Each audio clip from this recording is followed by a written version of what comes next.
They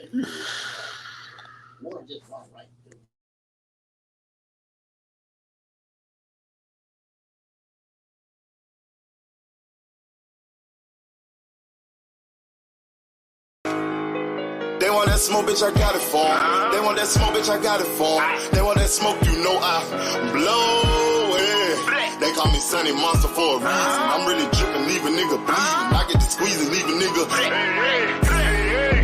They want that smoke, bitch, I got it for 'em. They want that smoke, bitch, I got it for 'em. They want that smoke, you know I blow it. They call me Sunny Monster for a reason. I'm really dripping, leave a nigga bleeding. I get to squeeze and leave a nigga bleeding. Raw Molly got me all up in demon mode. Mouth moving like I done put clean in my nose. Trying to catch me up, I can leave with some hoes. He standing straight up, watch I make him lean with this pole. Would've thought he was closed, how that heat made him fold. Thought it was a game, he won't think no more. His brain's gone, nigga. It be exciting when I get to striking. Guns sound like thunder, hit you like lightning. Fight for your life, we don't do no fighting. We really hit it, nigga. We worse than savage, they calling us Vikings. Police be riding, we still be sliding. Told you we hitters, remember the time. They want that smoke, bitch, I got it for 'em. They want that smoke, bitch, I got it for 'em. They want that smoke, you know I blow it. They call me Sunny Monster for a reason. I'm really dripping, leave a nigga bleeding. I get to squeeze and leave a nigga bleeding. They want that smoke, bitch, I got it for 'em. They want that smoke, bitch, I got it for 'em. They want that smoke, you know I blow it. They call me Sunny Monster for a reason. I'm really dripping, leave a nigga bleeding. I get to squeeze and leave a nigga bleeding. How about I leave them holding like the Bible? AR-15, that's a high-power rifle. A in the army and assassinate rivals. Break that shit down, nigga. AK to anybody kill. Hop out, get the drill in the spiller. 7.62 gon' split em. FN, that's for any fuck nigga. You a plug, then I'm pulling up, nigga. You my lunch, eating bullet for dinner. 5.0, eat 'em up, eat 'em up. SK, smoke killer for show. Drum rounds and cripple ops Draco. I got them all, you don't want no. They want that smoke, bitch, I got it for 'em. They want that smoke, bitch, I got it for 'em. They want that smoke, you know I blow it. They call me Sunny Monster for a reason. I'm really dripping, leave a nigga bleeding. I can squeeze and leave a nigga bleeding. They want that smoke, bitch, I got it for 'em. They want that smoke, bitch, I got it for 'em. They want that smoke, you know I blow it. They call me Sunny Monster for a reason. I'm really dripping, leave a nigga bleeding. I can squeeze and leave a nigga bleeding.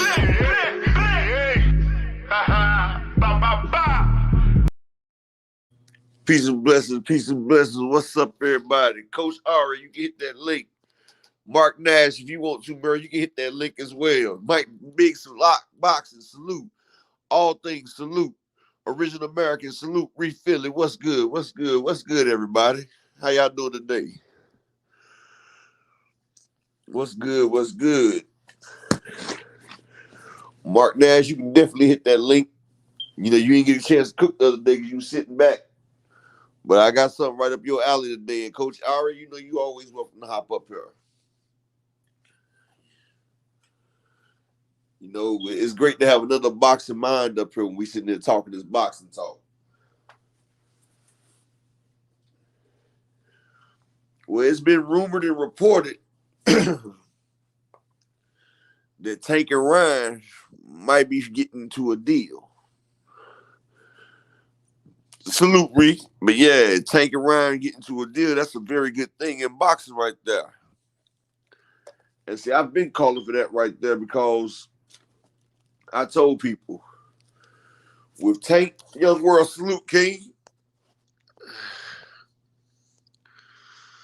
I've been told people with Tank, when you have a fight like Ryan Garcia, what Tank just did, you done solidified yourself as a pay-per-view star. Yep. You never want to go backwards. That's one thing you never do. You never want to go backwards. What's up? So what's good? What's good with you, Coach Ari? Listen, I was invited. I saw it. I said I got to get on here and check out my boy. I didn't even know you had a show really. And what was funny was the other day when you were explaining something, because I always listen to you when you talk. And I always learn something when you're speaking. So I usually silence everybody when you're talking on the other channels because I feel like there's something I'm going to learn. And the other day when you were on Fanon and you were like, this for everybody except for Coach Ari, because she already understands this. I was like, oh snap, I made it. I made it. Yeah, because So I listen to you speak before, and I know you know the dynamics of most stuff in boxing. Like a lot of people miss intricate dynamics of boxing. Like if it was so easy, a lot of people would be doing it. You know what I'm saying? the Like reality, because they think it's just the fight, but it's not just the fight, it's the it's the politics preparation. behind the, yeah, it's also consumption, right? Because nutrition is my thing. Like I have to talk to people about that all the time. And just like what we were talking about a little bit earlier today, when people were talking about, and I don't know what the topic is for today here, but Bud going up It's to open fight panel. It's Canelo. open. You know, it's Oh, open panel. Shawala, peace and blessings. Peace and blessings. yeah, it's like Bud going up, that's a hot topic right now. Bud going up to fight Canelo, and it's just like, man, like, are y'all actual Bud Crawford fans that you want him to do that to himself? And And see, that's what I was gonna say. A lot of people act like they're Bud Crawford fans, but if you actually want Bud to go up and fight Canelo, then you're not a fan of Bud Crawford. You're not a fan of him because he's gonna get up there and he's gonna get destroyed and he's gonna get hurt real badly. that's the thing. So this is the crazy part, right? And they've been talking about that a lot, right? How Bud can go up. Remember, Bud started what, 135 or something like that, He right? started So at 140 but dropped to 135. so then you want him to go up essentially three weight classes, where Mel went up two, right? And you think he's going to do more damage? Yep, That's that's the that's thing. insanity. I, I I, mean, I need Coach Amber to hop up here with you, Coach R. You know that's one of my co-hosts, her and Key. oh, okay, Coach yeah, Amber, why don't you get up here and speak that boxing mind with Coach Ari as well, Coach Amber. But yeah, go, Mr. Ismail, salute, King. yeah. I just thought it was crazy, and that's what made me kind of step away from work today a little bit to talk to some of the people, because I was like, man, y'all can't be a fan to want somebody to go in there and and really hurt themselves. And even Ugas, in that fight, Ugas, he stayed in there, but to what detriment, right? There's Destroyed a his certain, career. yeah, And see, people don't realize a certain type of damage you can't heal from. yeah. Like Talk if people about it. look at Mikey Garcia, yeah, Mikey Garcia, he put in the work and he went 12 rounds with Earl. Mm-hmm. But how did Mikey Garcia look against Sandor Martin? Plus, Sandor Martin was his last fight. See, people don't realize a lot of damage that you take, you can. It's a thing called taking years off of boxing. Yeah. And if you fight a dangerous fighter or a powerful fighter like Earl Spence or any other fighter, that's why a lot of Mexican fighters that fight that Mexican style don't last long. Yep. Because your body, it takes damage. It's called accumulative damage. And when you take accumulative damage, it builds up upon the year. And And once you go ahead. no, and also like the mental damage that you're going through. Like, so we think of boxing just being in the ring, right? And we talk about these boxers like they don't have lives outside of the ring, that they're not dealing with being in the public eye, that they're not dealing with, peer pressure and society as well. So not only do they have to be a pillar in the community now that they made it, but they also have a bunch of other things that we don't even have to deal with on a regular basis that they're dealing with. And we put all this pressure on them to be this person because they're it for us. They made it for us, and that's not thought about either, right? And so, even though I am an Errol Spence fan, if anybody didn't know that, like I am, and but I saw him lose, and I admitted his defeat, right? I didn't say that. I just said the better man won that night, and Yeah, Bud I beat feel like him. the better and the more prepared man won that night. Yeah, I feel like the more prepared man won that night because Earl wasn't prepared. he wasn't. He did not look good. And I've been a fan of his from the jump, and he didn't look good. And so now that Bud beat him, it's a thought that now Bud can take on anybody, any challenge that comes his way. And we're not being strategic with that thought process. But you want me to tell you what's funny about that? They give him Bud all this credit, like he can Mhm. move mountains and everything. So they really weren't putting so much stock on EJ. No, So if you giving Bud all this credit for beating EJ, then you need to go ahead and give EJ the credit that he deserved. Just like when Fury beat Wilder, yeah, then Fury was the it man because he beat Wilder. So what y'all saying is Wilder was actually that great. And And see, that was the thing. it's If you called a bomb backhand marketing. squad person, yeah, if you a bomb squad person like myself from jump, right, all day, every day, we believed in him. It was like bomb squad for life, and he was not really celebrated like he should have been. But when Tyson Fury beat him, then all of a sudden that man moved a mountain. But you weren't treating him like a mountain when he was on top. And that's what pissed me off what Teddy Atlas said. Yep. Teddy Atlas talking about now I can like Wilder as a fighter. Now that he took a loss, now he can respect him and like him as a fighter. Like, what type of backhand flipping thing to say is that? Like, that Yeah. was so disrespectful for real. Like, they don't like to see us at our greatest, and then No. once we fall, then Thomas Hill salute King. They don't like to see us Wayne Chicago salute. They All don't like time to in the see us at our building. greatness. Us at our greatness, it gives them problems. It makes them feel less secure. Yeah.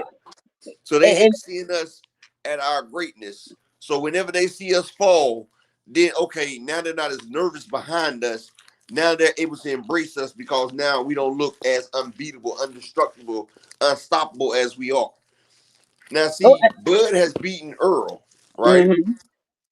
Now they have to break the image of Bud, and Bud fans don't even realize that it's actually counterintuitive for Bud to go up and fight Canelo. Because what they don't realize is they're trying to break the image of Bud now. And Bud's so ingrained and indoctrinated and so full of himself, he doesn't even see the play that's being pulled behind him. Yeah. Like they blowing him up for a huge failure. Because That's the thing. This is a business. People don't realize this is a business. This is how he eats, right? So we as exactly. fans, I know he could do it. I think I got into that earlier today where I know he could go up and he gonna fall on his sword, right? Kell Brooks is a big puncher at welterweight. Yeah. Kell Brooks was the special one. He was special K. Kell Brooks got up there at 160 and did everything humanly possible against Triple G. He was out jabbing him, out punching him. He was moving. He was giving Triple G a clinic on boxing. But guess what? Eventually, like Deontay Wilder said, I only got to be perfect 1 second. You got to be Yeah. perfect the whole fight. And Triple G, all he did was absorb all the punishment that was coming at him from Kell Brooks, got close enough, and he fired. And when he fired, he hit him with a corkscrew shot that broken up his orbital. Like, ended the fight. He ended the fight with a corkscrew shot. And that ruined Kell Brooks' career because even though Earl broke the opposite orbital, like your orbital bones, yeah, that side of Triple G broke was still enhanced. But once you finally break something, you make it easier for the other side to get broke because now the whole foundation has been shattered. Yes. So now it's easier to break both sides. So like, yeah, Earl broke the opposite side, but it had structural damage from the first breakage. And see, Bud is still on that cloud nine. He's in that honeymoon phase. He just got married, and he's sitting here, really reaming from his win, right? And I just hope, because he hasn't always had the best team to help him make the best decisions. Like He Split hasn't, Business salute. yeah, like he hasn't always had the best PR. I've just seen some real bad mistakes where he's lost a lot of his fan base through the bad publicity, They right? hated that Floyd was able to pass Rocky Marciano's record. They hated that. Yeah. They're not trying to get another they hated Andre Ward got up out of Mm-hmm. here unscathed. They hate to see our fighters go undefeated. They hate that. Yeah, It's big a bane in their big war existence. fan. Yep. Yeah, it's a bane in their existence when our fighters are able to navigate through the boxing division, make money, and don't get beat. It's just something about seeing us get beat. It brings out the primitivity in them, and they hate to see us go unscathed. That's why, if you ever notice, not saying black versus black don't sell, but if you notice, a black versus a different race always sells a lot more. Yeah. Floyd did his biggest numbers with Manny Pacquiao and Conor McGregor. Yeah, because the draw is so distinct. Like even with this fight with Mel, the fight pulled in money because of Canelo. Yeah, because Canelo, but John Ryder and Canelo only pulled in 500,000 pay-per-view buys. I guarantee Mel versus Canelo does at least 800 to a million. Oh yeah, for sure.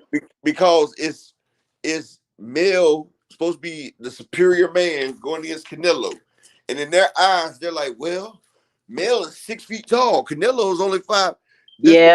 That's the way they try to regal it. Not to mention though that Canelo has 168 base pound of muscle, while Jermell Charlo is coming from a 154 base pound of muscle, and you only can get 8 pounds a year healthy. Not saying when you take something extra, but healthily. That's only how much a human can really add to his body. Healthy. And everything else is water weight and fat that you accrue. Exactly. That's what I explained to them. Yep. They keep bringing up, well, Canelo was 20 pounds heavier than Floyd. Mr. Mechanical, salute, King. Yes, Canelo was 20 pounds heavier than Floyd, but that was 20 pounds of water weight. If Floyd Mayweather fought this Canelo right now, Floyd may be the greatest defensive fighter of all times. But if you're cornered, you're cornered. And Floyd didn't have much movement. Canelo, if you notice, when he couldn't hit Jermell, he would push him back into it. He would mug him. Yeah. He would push and mug. Canelo ain't as dumb as he was when he fought Floyd, even though he had 42 fights. Y'all got to realize Canelo has over 60 wins. The man is a veteran. And he's been putting in work. You can see the difference in this Canelo. I keep telling people over and over again, like, it's like he's been putting in work. When he said at the end that boxing is his life, that he meant that to his core, because without it, he wouldn't have anything. And if you ask him what was the worst thing in his life, the worst thing and the worst moment in Canelo's life was to get outclassed by Floyd Mayweather. Not because Floyd is a great fighter, but because of what Floyd is. Mm-hmm. And people don't understand what I'm saying, but I'm trying to be politically correct. Yeah. But because of what Floyd is, that made the loss so worse. If you go listen to Mikey Garcia and his brothers and all them, you see they still think Oscar De La Hoya. They still think other guy beat Floyd. They don't like giving Floyd his dues. Well, it can go back to that. And of course I don't want to go deep down that well because I know what YouTube does with that kind of stuff. But like it is a biased sport. It really is. It is very biased. And you know what happens is actually biased if you think about it, because baseball, we had the Negro leagues, which was a lot better than the regular leagues, but they didn't feel like a Negro deserved to compete because, we wasn't excelled. Just like you can't have a Negro quarterback because they can't think like a regular quarterback. Like, who the hell comes up with this? Yeah. Bowley Bowl, salute, King. And I'm gonna drop the link just in case Bowley Bowl or anybody else want to hop in here. It's an open panel right here. I like for everybody to have a chance to come up here and get their opinion off. That's if somebody want to come up here. I just wanted to oh no, you ain't gotta go. I'm talking about like on my show. On my show, people be up there the whole time. You feel what I'm saying? Mm-hmm. It's like a group discussion over here. Like everybody can, do their opinion and they step as long as they want. Like sometimes I end the show with 10 people up here. Oh wow. This is my first time. And of course I reached out to my husband to let him know that you had a show. I said Upper Echelon invited me to the show. He was like, "Oh, send me the link to the channel." So he subscribed. And he didn't know you up. Who's your husband? So I don't know what his name is on here. I actually have to look at it because I'm usually sitting next to him. So I'll message you and let you know. But let me know so I can wrench him up as well. Okay, thank you. I appreciate that. I just feel like in this sport, we're doing so much better. Like when I first got interested in boxing, like it wasn't a lot that was happening. I was bored. It wasn't really catching on to a lot of the thought process and how it worked. But over time, the sport has really started to like get some fire to it again. And I'm excited for what's happening in boxing right now. I'm excited for the matchups and the up and coming talent. And I really been watching, like even with Shakur, I've been watching Shakur for a long time. And no matter what you say, you got to give him his props. That man is damn near unbeatable in the ring. Look at Thomas. Look at Thomas. Yo, I only came up here because I liked yesterday's show when the woman was up here cooking. And I was about to say, Coach Ari, don't you go nowhere. Don't stay here and kick that back. Yeah, I think I'm probably the only show that had to let the females get up here and give their opinions. Because my Man, co-host is Key Alexander is one of my co-hosts, and Coach Amber's the other one. So I let them get it up here was most of the time. it was And Coach 2 cents. Amber, Key Alexandria. It was 2 Cents Boxing. Man, Coach. now it's gonna be Coach Ari too. Y'all about to Listen, hold it down. I Hold it listen. I down. only cook sometimes, and like I have to be really passionate about a boxer or a mindset because I'll call people out in a minute. I was looking for Tommy yesterday because I was like, I need this link. Patrick Mill. Go I ahead. need this link. Oh no, you in the right place then, because definitely always talk about the stuff that's like trending right now and Yeah. controversial. I mean, Yeah. like even this fight right here, it's Mhm. controversial because it looks to many folks like Mel didn't give his best foot forward up in that fight. I will say that fool looked like Bruce Banner in the ring, man, because his back was like 5 inches thick, man. That dude had a huge back up in that ring. I like, God The damn, one Canelo conversation. What, looked like he was in excellent shape, and I'm then man, gonna he tell you, this is was. the one thing that nobody talks about. This is yeah. the one thing that people keep missing the fact on.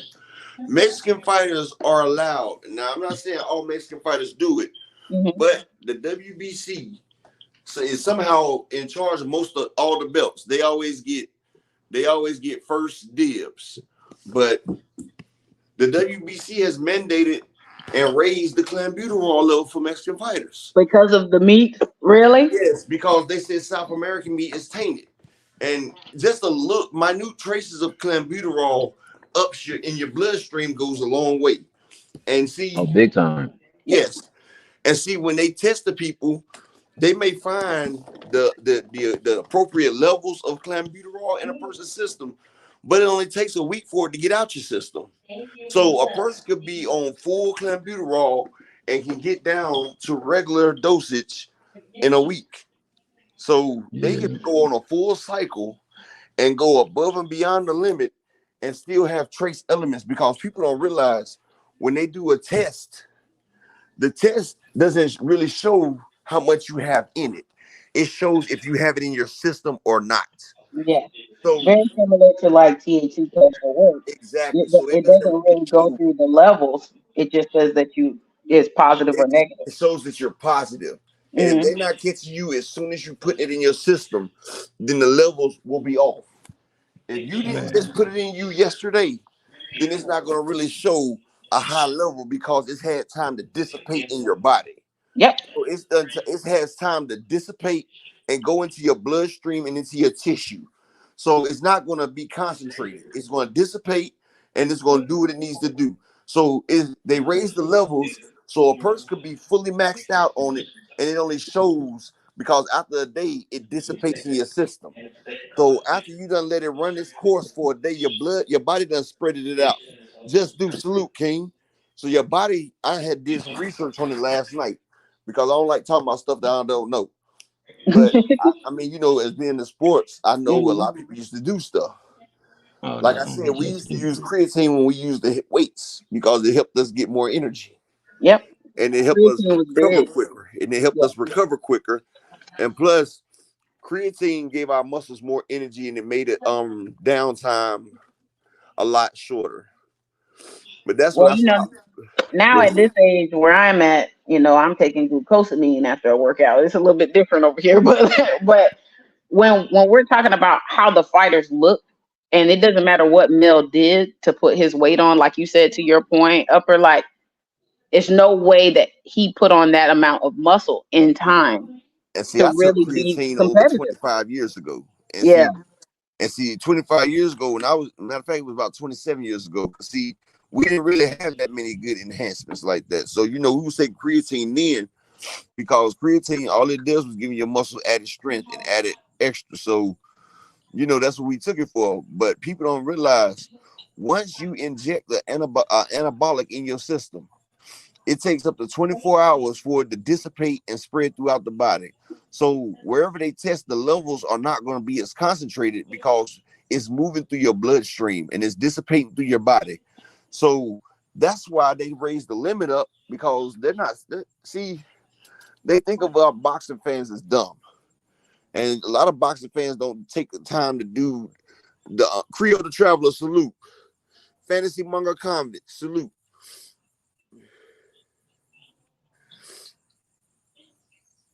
What do you mean that's all cap, Fantasy Monger? I haven't said nothing that's cap. What I was saying. Click the link. Yeah, no, this is what he said, Coach right? Coach Ari with the smoke already. She said, "Click the All I said link." was if they think it's a lie, click the link. I No, see he upper said, okay, echelon. no, I'm gonna read his comment. He said that's all cap. Because if any black person, especially FBA black fighters, did any type of steroids, including clenbuterol, against whites, then they would be totally exposed and disqualified, no excuses. So what did I say that was all cap for you to say that?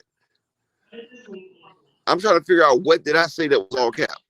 Because I'm sitting here explaining to the reason why I just sat there and said that they have an unfair advantage against us, right? And I sat there and said they raised the limit up because they know how to dissipate it in the system so it won't go over a certain amount. So what did I say was cap, sir? Edgar Chavez, salute, King. Yeah, let me put that right back up in there though. Oh wait. What I up, didn't mean to put that up in What there. up, Hold chat? up. Oh, okay, the Mexican government. Yeah, the Mexican government, you know, like I said, they like to see us inferior. And like they said, all that beef. And a lot of times people don't realize if you cook the beef, if you're not eating the beef raw, then the enhancement should dissipate because it breaks down in high heat. Like that's what I'm saying. Like they think that we're all stupid. They don't realize that, you know, them things right there, the muscle enhancers break down with high heat. So if you cook your beef, it's gonna break down the cells in that stuff, and they don't realize you raise the limit up. So after 24 hours, it spreads throughout your body, so it's not gonna be a concentration in it. So like they just playing us for fools. All right, go ahead, brother. Like they did kind of being with the eggs. Yeah, I don't know no eggs like that. And I've been eating quail eggs before. Marquis, salute, King. Welcome They to say anything. the boxing. Welcome. Yeah, but I just wanted to get up here for a little bit because y'all know I'm working. Y'all know I'm working. I'm not even supposed to be doing all of this, but it was some good boxing talk. We got some good. Yeah, I do multitask, but it's great to hear so many channels with really good boxing talk coming out. I'm glad, Upper, that you have one because I really find when you're talking on other channels, like I really stop and listen to what you have to say because you can actually go back and research what you're saying to be true, right? So it's almost irrefutable. You've done the work to make sure that what you're saying is irrefutable before you say it. And so that's why I really enjoy when you're speaking. So definitely gonna be on here. You know, 2:00 is a good time for me. So I'll definitely be coming on to support.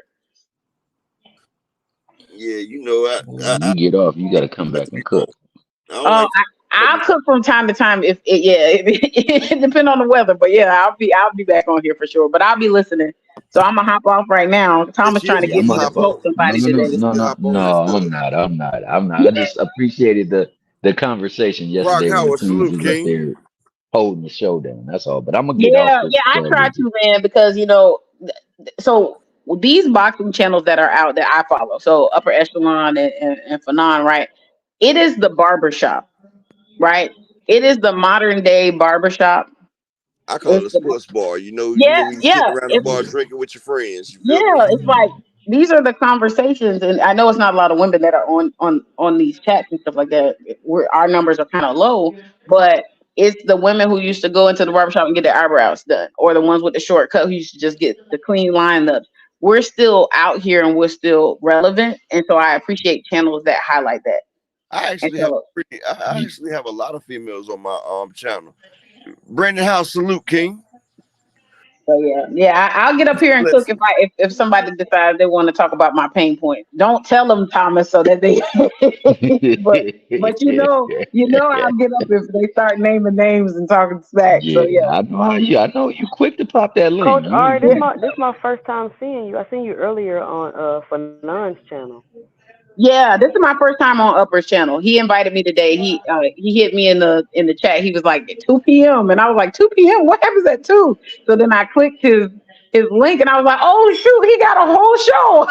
So, I would love to have you on my channel also. Oh Lord, because I know the reason why I do it that way because my wife has gotten into boxing. She loves watching boxing now. Yeah. first she didn't like it until you explain it to them, and Mm-hmm. then like a lot of men be like they wish that their women would like sports. Yeah. Well, your woman can take an interest in it once you explain to them. See, a lot of times women wouldn't, it wasn't in their face, and like when you're sitting there watching something that you don't know, I mean, it is not really appealing to you. Mm-hmm. But once you explain the dynamics of this is real life chess, like Yeah. my wife loves chess, like this is real life chess because 80% mental and only 50% physical, sometimes maybe 40% physical. Yeah. You have to read your opponent. You have to do a move and hope that you can counter his move. Like you're trying to checkmate him without sacrificing all your pieces. And what you don't realize is you could think 3 and 4 moves ahead of your opponent. Like you could fake up top or look down, and your opponent guards down while you throwing a straight up top, and he's wide open. Like it's all about different intricacies. It's about tails. It's about knowing what your opponent will do because a punch comes real fast. Yeah. And we have a 0.5 second window where it takes your brain to tell your body what to do. So within that time, you can be attacked and hit and can't recover quick enough, or you get hit something that you don't see because we have that second window where our mind has to tell our body what to do. I mean, it's fractions of seconds, but in fights, fractions of seconds really matter. Timing matters, and people Yeah. don't realize. Drop the link for your channel because I don't know what channel the other channel. Oh, okay, I'll drop it. Yeah, drop the link for it. And so I think that for me as a wife that entered into boxing because of my husband, so that's kind of where I came from. Exactly. I always dated people who like fighting. So that was a thing. So before him, I was into kickboxing. And then I met him. His family was into boxing. He used to box when he was younger. My husband did. His brother, so my brother-in-law is actually a boxing coach, so he teaches up and coming boxers in Florida. And so it became a real family business, right? And so instead of going out to a club or a bar or a jazz concert or something like that, it was boxing. Oh, it's a boxing match on. We all getting together. We watching boxing. And okay, that's you 2 cents. I see it. And so that's how I got into it. And I used to fall asleep actually until the main event because I thought that's all I was really there for. And then one day I stayed up, right? And this was like 10 years ago. I stayed up and I watched all the undercards. And I realized, wow, these are really good up and coming fighters. Why is nobody talking about it? Why is it only the main event that's the draw? That's what I liked about this fight this past weekend is the undercards were good. Yep. And what's funny? You said that. I used to do a lot of my videos were on boxes that most people don't even get to see, like the fights before the main cards and everything. Like I'm the one I used to push Elijah Garcia before he made it to this stage right here. Because I seen the potential. I see it's nothing like. See, that's what separates the fighters from today from the fighters of yesteryears, because we got to watch them grow and we got to follow their story. So we related more to them. Yeah. See, and now with social media and all this, we should be having more access to the fighters, but they're not thinking about. I like to watch them come and you watch them as a dynamic, watch them grow as a fighter. Watch how, and see, that's what happened with Earl. We watched Earl grow as a fighter. Yep. We watched him change. We watched his style change. We watched him improve each fight. That's why he has such a fan base. We really Mikey Garcia utilized social media to build his fan base and bring more attention back to the sport. Quiet as kept. And see, people don't realize that Ryan might be the biggest star in boxing in the next few years. Yep. Ryan has developed over 11 million followers on Twitter. And I think they say he had 20 million Instagram followers. That's a lot of eyes right there. And if he only gets 10% of them eyes, that's over 1 million pay-per-view buys easily. So Ryan Garcia, he went about it a different way. He built the fan base. Now he's building his skills up. T-Will, salute, King. So now it's going to be a lot different. And now he just sold with a massive surge versus Tank Davis. And Tank Davis, after being in such a big fight with Ryan, you can't go back. So that's why I was telling people a while ago that Teofimo was really be the best likely candidate for Tank. And now here to there in talks of fighting right now. Yeah, I think if you follow Mikey and you think about the things that he's done, and not to say that he has faked them, but the vulnerable moments that he's had are strategic.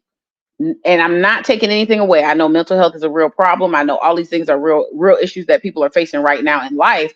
But with him exposing them at the times that he did, he really captured a lot of people. He really did. And then now, I don't know if people are realizing it. If you look at his press conferences when he was younger, he's now maturing. We're watching him grow, like you said, and he's talking more about religion and where he's being led, and his following is growing. It's just lining up for him. And him being the face of boxing is a real, a real topic. It's a real topic. 2 cents. I went ahead and subscribed too. Okay. Yeah. But yeah, that's. And see, that's why people can't really relate to Bud, because Bud has been standoffish and aloof most of his career. Like, And don't even get me started on him and how they couldn't even get him to promote. Like, they tried to get him to promote, and Bob Arum said that the man doesn't even want to do interviews. he don't even like his own people. Like, yeah, matter of fact, European fans are better than United States fans. That's what he said. This his whole fan base. Listen, and still he got the Bud Wanderers sitting there following him everything. I'm like, aimlessly. People don't realize that. Hey, look, I look at the Bud fans and I'm like, y'all are like, I'm not calling all of them like this, but a lot of them are like women in toxic relationships. Yes, They know the man is bad for them. He beats on them and everything, but they just can't let it go. You better say what you say. And everything. Before the Spence fight, he called them all fools and liars, talking about he didn't say something that he clearly said. When he said, I never said Earl was ducking, we all remember that. Like I said, it's like a toxic relationship. He do a girl dirty and she still won't go nowhere. Like, that's where he does most of his fans. And they come on these channels and they're on social media defending him to the death when he wouldn't stand 10 toes down for them if he could. Like that's like a girl fighting a girl that her man cheated on him with. Like, girl, don't be cheating with my man. But the man's the one that did it.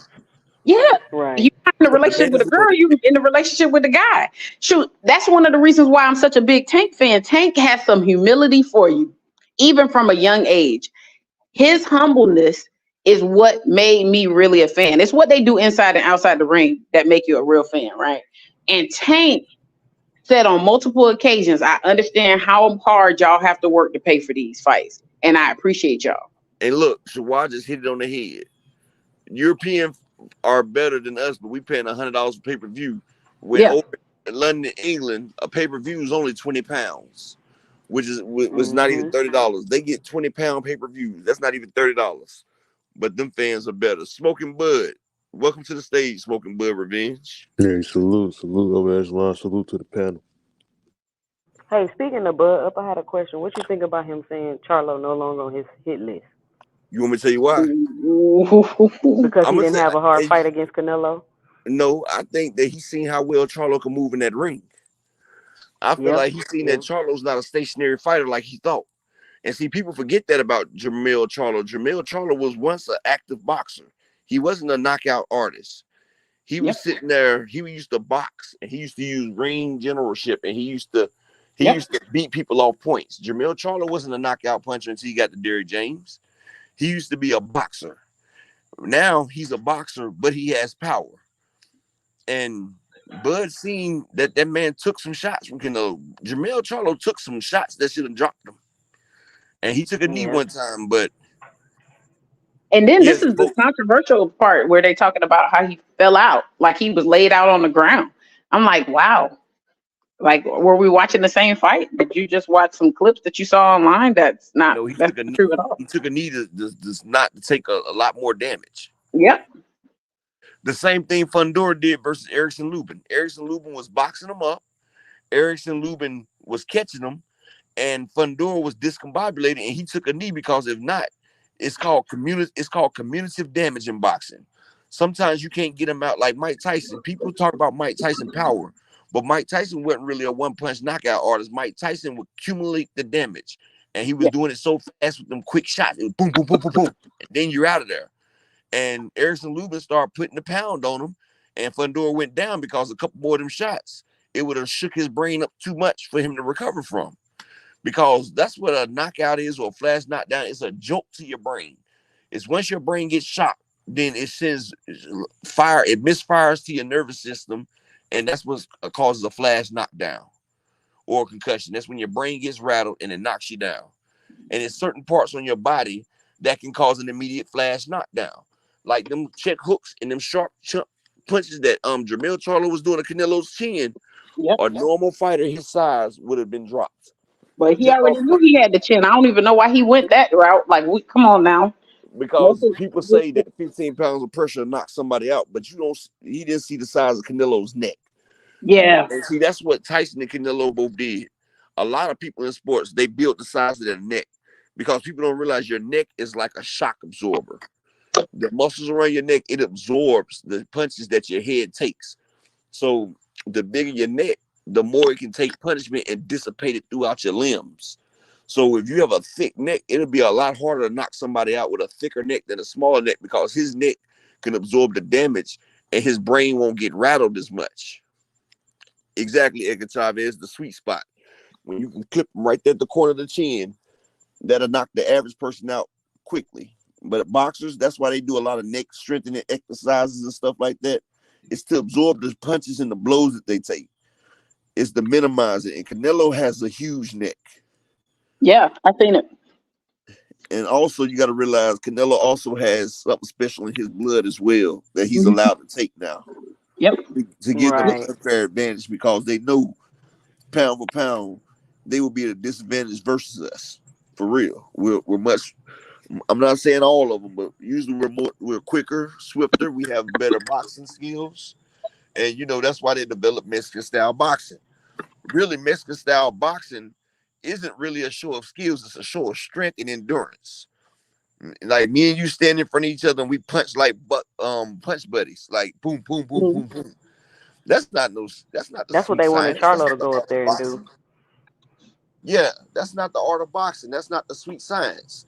Nope. The sweet science is showing the craftiness and finishing your opponent without taking damage or taking as much damage. See, Mexican fighters, they like to stand there and trade shots like dumb drunken brawlers. That's different. That's not fighting. That's brawling. That's true. Do we have any updates on the Spence fight and what weight it's gonna be at? Nah, see, like Fanon has said, and I think so too. They probably waiting to the last minute, so they're not giving Bud a lot of time to fangle and get up out of it. Because the more time he has, to make adjustments and try to get out of it. So I think they're trying to hold it to him to the last minute, and he's going to be forced to take what they give him. Yeah, that makes sense. Yeah, that's facts, Thomas Hill. It's thick and it's short. It's like a big shock absorber. Yep. All right, well, I'm going to hop off here because I got a meeting, but I am still going to listen. So I am going to go ahead and stay subscribed and come on here when I can. So I appreciate you. And 2 cents, I'll check you out as well. Well, I'm on every day at 2 p.m. Eastern Standard Time. Anytime you want to come through and hop on, you're welcome. Thanks, you got a channel, Coach? Yeah, I like to give everybody a platform to speak their mind because a lot of people. So I don't actually record any videos. I actually used to podcast. So I actually have a podcast that I did like 3 seasons on.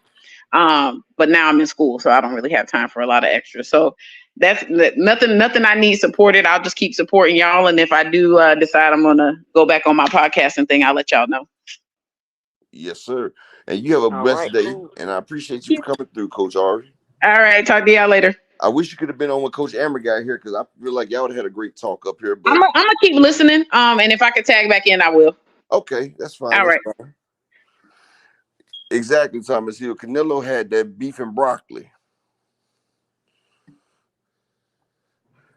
Yeah, Jamal Adams took a knee to avoid a concussion. It's a lot of fighters that took knees in fights. And I feel like if you take a knee in the fight, that's a strategic move and it's smart. Like, if you see that you're in a bad way and you're going down, go ahead and stop the damage right there and reset. You can reset and get it started again. And see, that's the problem Zab Judah had when he fought Costa Zoo. Instead of giving his body a chance to reset, when he got knocked down, he hopped straight up. His equilibrium didn't have a chance to reset or nothing. That's why some fighters you see they'll take the 8 count. Mike Rhythm, salute, King. They'll take that 8 count. They'll sit there and wait till they get themselves together before they want to hop back in there. And that was Zab Judah's downfall right there. But with that being said, a lot of people are pushing for Bud. And I mean, it's great to have faith in your fighter. It's great. But it's a saying in boxing that has been true for years. A great big man will beat a great small man every time. And the reason is because that great big man can absorb what that great small man throws at him. And like I said, the equivalent to Bud moving up to fight Canelo is the equivalent to Naoya Inoue moving up to fight Boots. And he gonna do the same thing Jamel just did, man. It's not gonna be competitive. It's gonna be worse. I think it's gonna be worse because he has 7 pounds less muscle than Jermell Charlo has. Mm-hmm. Plus, Jermell Charlo is almost 6 feet. Bud is 5'7".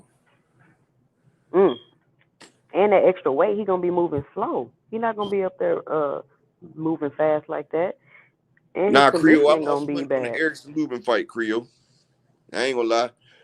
Erickson Lubin messed up my parlay. But like I said, I'm not mad at the brother.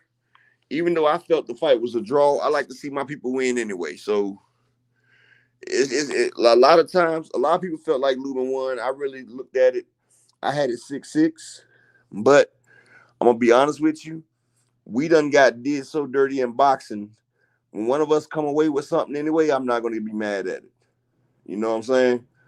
Like, I can't be mad at it. Whether it go which way, because we don't get breaks in boxing. We really don't. Hey, exactly. Exactly. That's why it's weird for people to feel like they cheated for Lubin. Or robbed Ramos and gave it to Lubin. Because how often does that happen? Yeah, like, how often will you see somebody like Ramos get robbed for Lubin? You feel what I'm saying? That hardly ever happens. So what Ramos didn't realize is a lot of people don't put as much emphasis on body blows. See, body blows is great, and you get credit for it when you get the stoppage. When you just sitting there willing at the body and you putting in that work and it doesn't come to no fruition. And I feel like Ramos did a lot of good body work, but that good body work was negated and it didn't come to fruition. So basically, you was willing away at the body and you didn't finish. Yeah, it didn't slow Erickson Lubin movement down at all. He just what it did was, see, I had Ramos, I'm gonna be honest, I had Ramos up 6-1. But Erickson Lubin, I gave Erickson Lubin the last 5 rounds, and I'm not gonna lie, because I started looking and I said, wow, he done slowed the fight all the way down. He's got this man coming at his pace. Ramos has to follow him, and as he's following, he's getting tagged. And, you know, I scored it that way. But a lot of people scored it differently. And like I said, I would never argue with the fact, I don't mind losing a little bit of money for one of us getting over on something. So, first off, I had it 6-6, so it could have went either way. Because I feel like if a fight is 7-5 or 6-6, it's no robbery either way it goes, period. That's just boxing.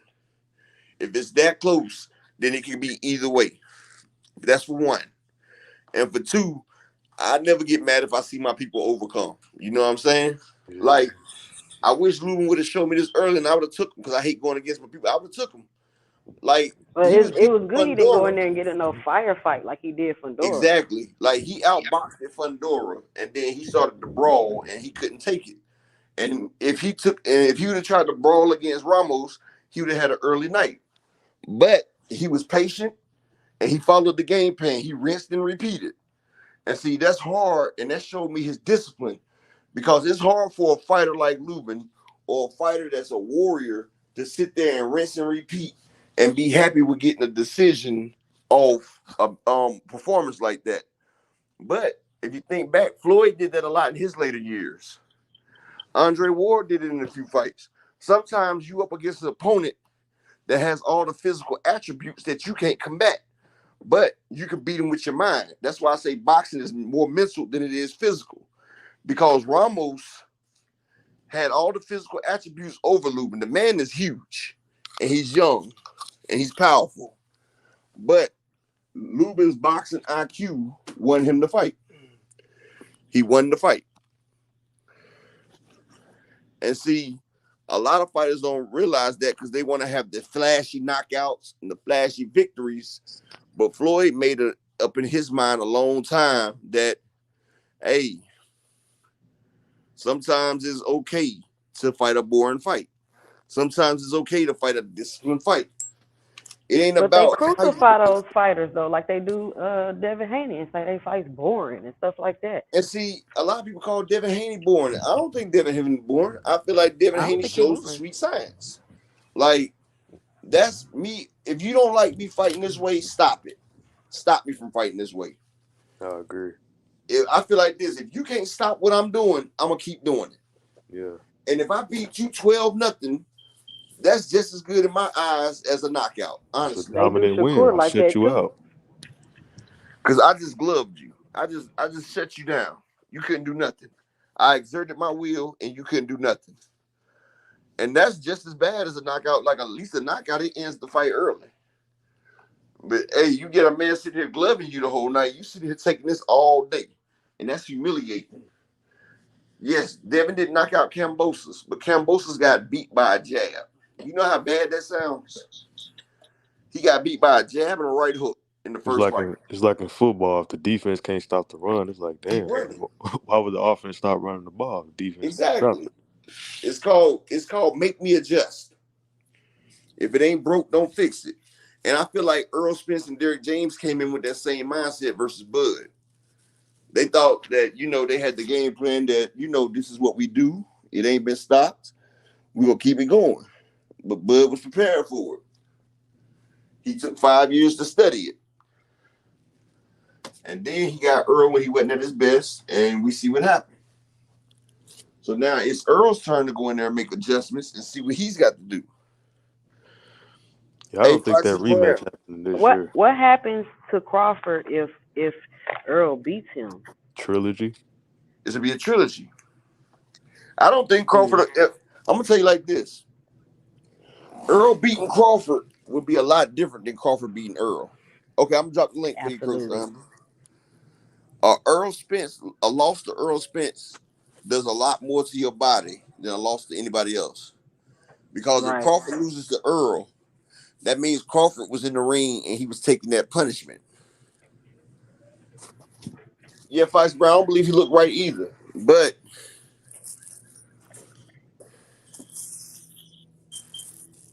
because I'm just asking, like, what's gonna go on with the belt? Like, is he gonna drop him? So if he has to fight at 54, he gotta drop the belt. Pretty much.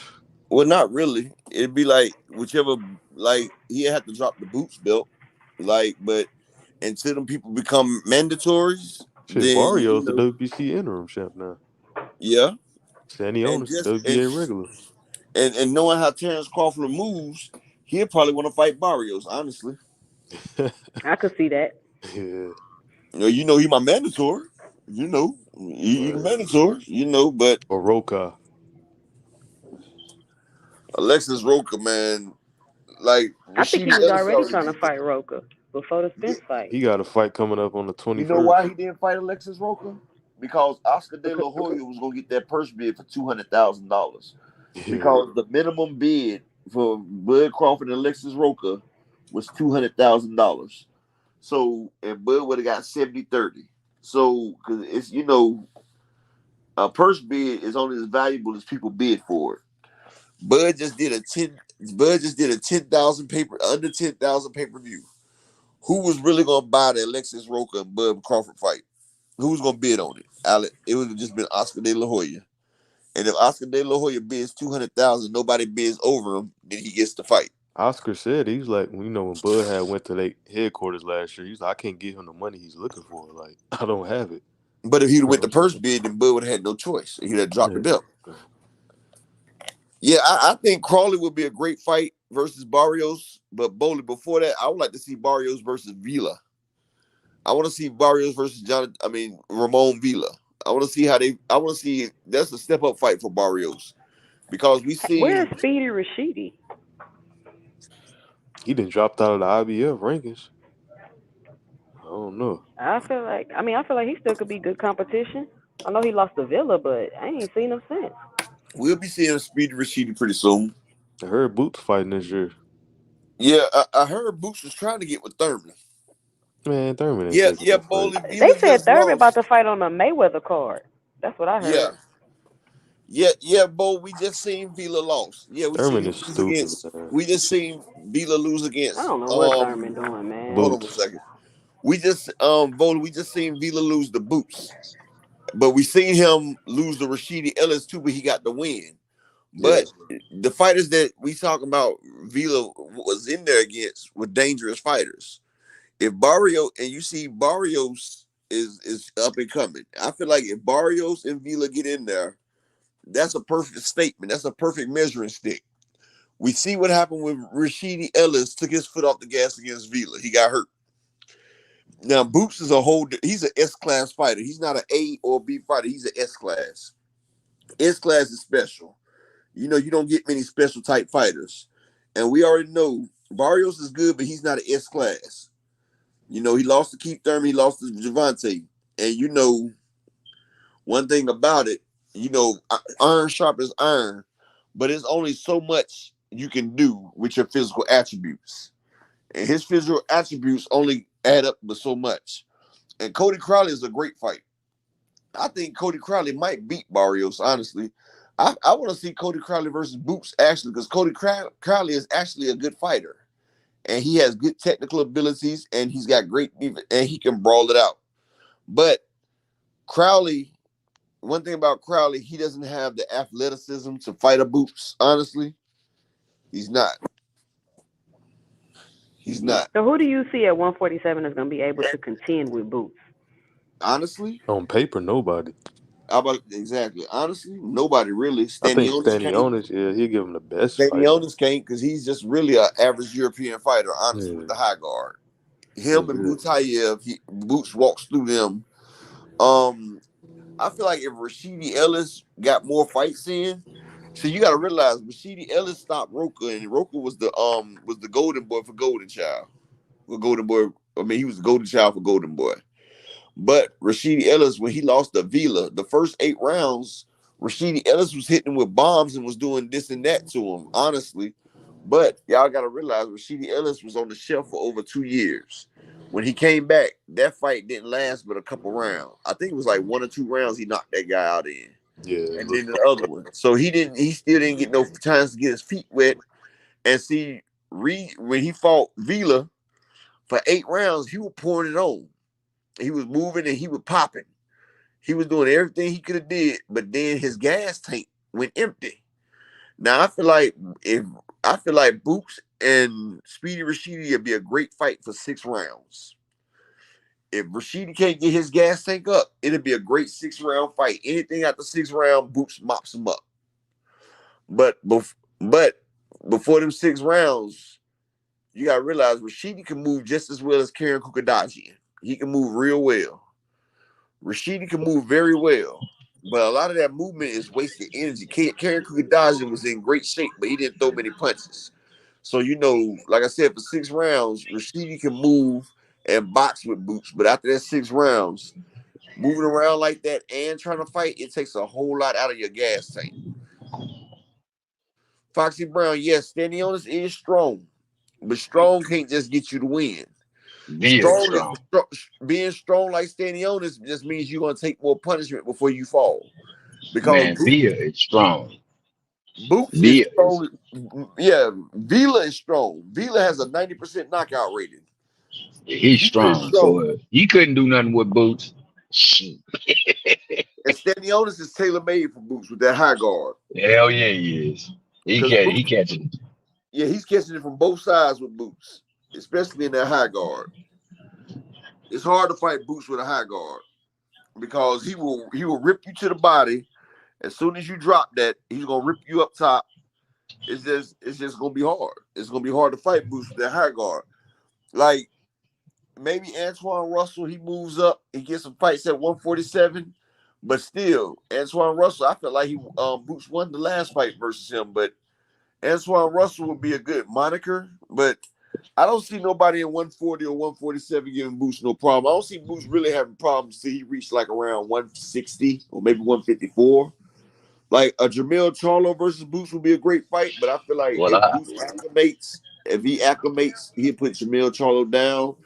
Like, I think Erislandy Laura would be great against Boots right now. But one thing about it, Boots is just getting experience now. Y'all got to realize Boots is still young. The man ain't even 26 yet. So no problem, Foxy Brown, no problem. So as Boots gets older, he's gonna be more and more dangerous. He hasn't even hit his peak yet. His peak's around 29, 30. That's when he's gonna be unstoppable. Like, I don't think man, that Boots can boy is fuck with Do him. special. you think he gonna run into the issue of nobody wanting to fight him? See, I think he's gonna run into that issue, Well, but eventually, Earl had that issue too. But when you become the big fish, when you become the payday, that issue go away because when you giving people 8-figure paydays, they're gonna get in that ring. Like I tell y'all before, if you look it up, 95% of boxers have never made $1 million in fighting. 95% of every boxer has never made $1 million in a fight. So if you fight Boots and you have a chance to now get you $5 or $6 definitely million, right on that. that's 4 or 5 years, maybe 6 years worth of fighting that you don't have to do. You know, that's why people take them big fights like that. That's why they work for the big fights. That's why people are so quick to sell out against Canelo. That's why Canelo can get any fight he wants because people know they get the bag versus Canelo. Yeah. That's why you got Boo Boo Andrade going to Canelo's press conference trying to call him out. And what Canelo tell him? You Yeah, want payday. what he say? You want Tell him, say, payday. you won't pay it. I know that. Hell Yeah, yeah, that's that's the what I'm biggest saying. check you gonna get. That's the biggest check you gonna ever get. Heck yeah, you want that Exactly. That's payday. why Canelo can talk that crap because he know he brings the goods. He like, you won't pay Oh, it. You won't pay it. I know. And that's why yeah, but Canelo I picked. really, no, I Go really ahead, came brother. up just on that topic, man. Honestly, Bia, nobody can say anything about being strong and taking a punch, man. That man can take a punch. He was taking a He beating was in taking that a fight. beating. Yes. Yes, he took a beating. And I seen what he did to Rashidi, even though he lost that fight. Clearly, he lost that Rashidi fight. beat But that man. Rashidi beat that yeah, man Rashidi 9 beat him rounds to nothing. to And then three. In 9 rounds of three. It was, yeah. well, it was 9-5 because he got that 10-7 round. Two, yeah, you're right. But But still. yeah, he clearly beat him. He clearly beat him. And But you want me to tell you what happened? Like we talked about earlier, it's the business of boxing. They know black versus brown sells a lot better than black versus black in their eyes. When I feel like it's just a moniker, we just haven't had two great black fighters going up against each other. I think that's what the difference is. But I feel like PBC matchmaking was backwards. Like You Rashidi should have felt like fought the Rashidi should dude have fought Boots fought. Kukadaji, right? Yeah, like and then obviously Boots should have fought Vila. They styles clash yeah, perfectly. Then yeah, this past July we should have got Rashidi else versus Boots. Yeah, I said the exact same thing on the video because I said that would have gave Rashidi the rounds that he needed to build up his gas tank. He would have got this gas tank built up going with Karen. And I feel like Karen Kukadaji wouldn't have fought the same against Rashidi. Nah. Because Karen I see his fights. He engaged in fights, but he felt that boost power. He seen that boost power, and he said, oh no. Yeah, he pulled a Jamel Charlo and And went see, down that yeah, bike. Boots comes in at 145 at the weigh-in, people. That's what y'all not understanding. So Boots is coming in 2 pounds under the weight limit on weigh-ins. He's yeah. young. Boots in He's able shape, to shape. do it. Yeah, he He's in came in at shape, shape. 140. Yeah, he came in at like 147 the other day. That man's in shape. And I feel like Yeah, once Boots get a chance, he's gonna run the table and he's gonna take all the belts. And he easily clear out the division, move up and clear that out too. Because I don't see nobody at 154 really stopping Boots. Especially the only way they stop Boots is if he fights a world beater his first fight up there. But you gotta so realize Boots is like 5'10", 5'11", so that's gonna give him more strength. Like and he's that's what gonna have more And he strength got and long power. arms. Yeah, see, he'd be Man, like Terrence Crawford moving up from 130 to 140. I mean, yeah, 135 to 147. Each he got a time he moves 74 up, inch wingspan too, huh? yeah. Each time Boots move up, he's gonna get more powerful. Just like when Earl moves up, he'll get more powerful. But see, Man, I just see Boots is like he's a freak, man, because he's got that special athleticism that Yeah. yeah, like and Roy he's a Jones true switch possessed. hitter. He's a But true it's switch yeah, hitter. oh yeah. So like to me, I think the only fight that really makes sense to him is Crawford. If not, then it's what's his name? The old what's his name to do Lord, all the talking? Yeah, Thurman. Lord. Thurman and Lord. Those are the only three people I see he gains anything from fighting. Anybody else, I I'm feel like sorry. Boots ain't gonna have a tough fight till he gets about 160. Exactly. But Cause see, Crawford knows this 160, too. see, 147 to 160, that's a marquee jump. Because see, these the original weight divisions. 135 is an original division. You Yeah. know what I'm saying? 126, original division. 130, 140, 154, 168. These divisions was added in later. Yeah. You feel me? Because they felt like the weight jump is too much, 15 pounds. You feel what I'm saying? So they was jumping up 15 pounds. You feel what I'm saying? But it made it that much special because Roberto Duran jumped up and beat Sugar Ray Leonard his first fight up because he had Yeah. bricks of steel and he was coming up and he was used to it. But like I said, Boots coming up. I think so too, Fox. I feel like Boots will beat Bud, and that's why Bud ain't trying to fight him. Because I Bud feel ain't like trying to fight him. Boots is younger than Bud, but he and faster than Bud. I feel like he has all the skills. Well, like you Brock said, he's Howard, younger and he's in shape. He's constantly in shape. He know Boots live in that gym. You can't yeah. get Boots Yeah. off no couch. Hey, He Brock gonna stay Howard, in that gym. Fundora, when he fought Brian Mendoza, he was exposed the same way Lubin exposed him. But Fundora, his problem is he gives away his height. Too But too much.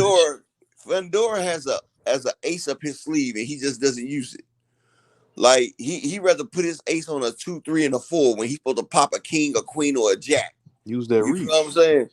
What Fundora's supposed to do with that length, he's supposed to pepper people from the outside, beat the hell out of fighters from the outside, and they have to force themselves inside versus Fundora. And then when they force themselves inside, he's supposed to surprise them with, "Ha ha! I got an Yeah, inside game even better." you're And right that right about that. there would demoralize a fighter because they have to fight from across no man's land into your range, and then not only do they get past your length, now your length has shortened, and you're beating them on the inside. That would be an all-around beating. That's how he could destroy fighters, but he don't do it that way. His coach was stupid. Yeah, he You're don't right have about no that because jab or that's nothing. For him to be so long and big, you Yeah, would think this he would man have is a like better jab. Dalzim. He's like Dalzim off a Street Fighter. The man can touch you from corner to corner. But well, he I want to thought fight in the everybody on the inside and give up his height. He wants I to show thought that he's in a the fighter. And see, I that's what thought I'm that saying. Them young fighters, they're not disciplined. He wants to No. show everybody that he can bang it out. Why? You're supposed to use that as a sweet as a like I said as an ace in the hole.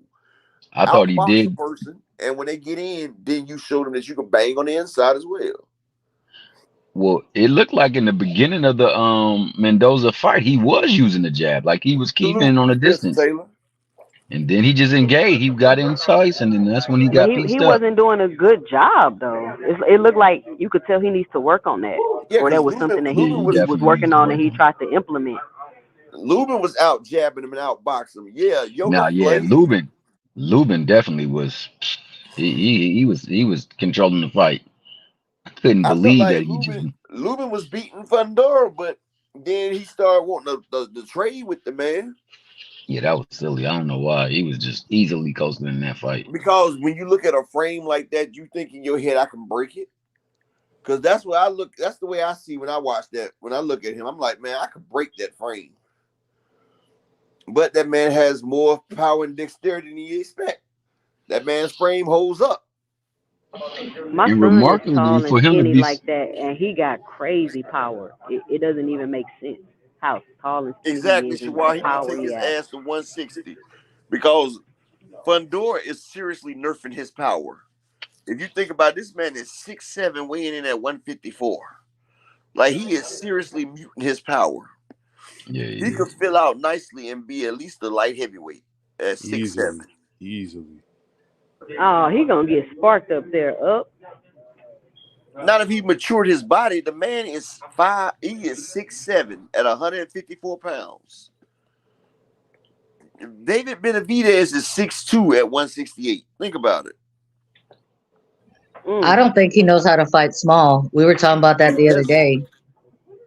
No, he doesn't know how to fight small or tall. He don't know how to fight tall. I mean, either or. It depends on the fighter that's, well, like how we were talking about Charlo. Canelo's shorter than him. And yeah, if you're going to fight tall, then you need to be completely on the outside. Completely.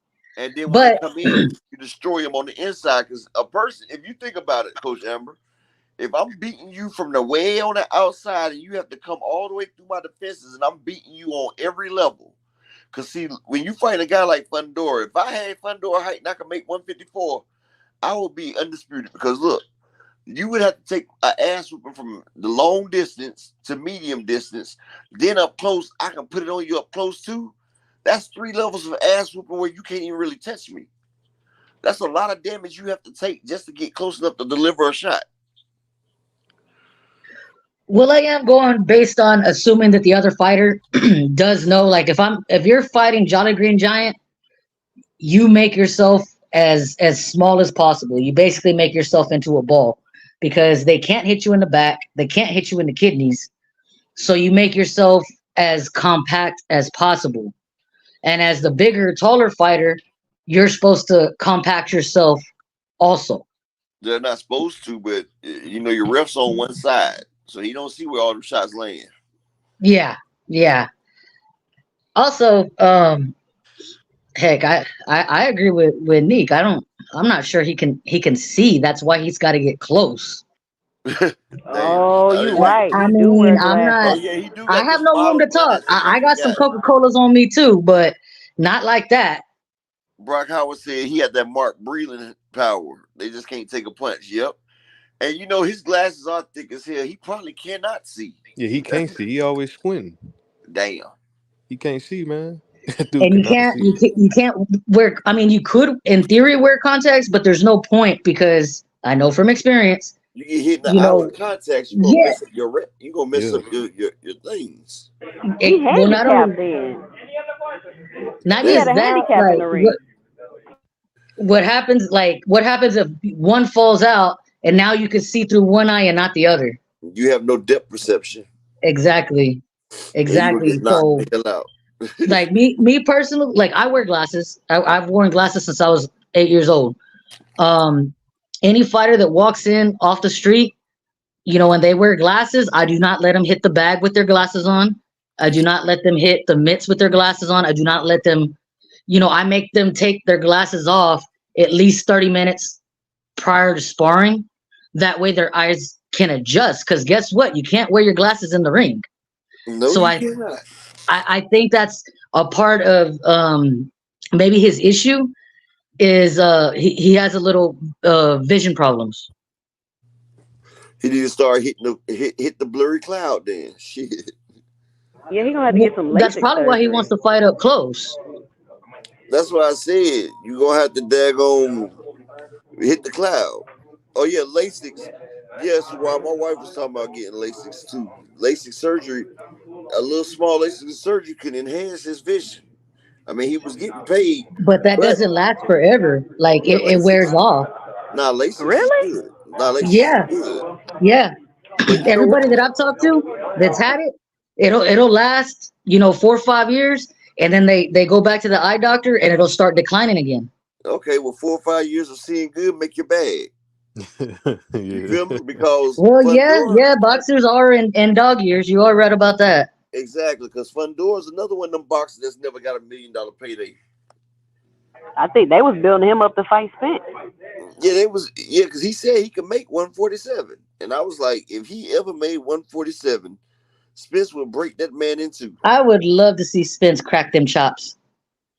Spence will break that man in quicker than he did El Campo, man.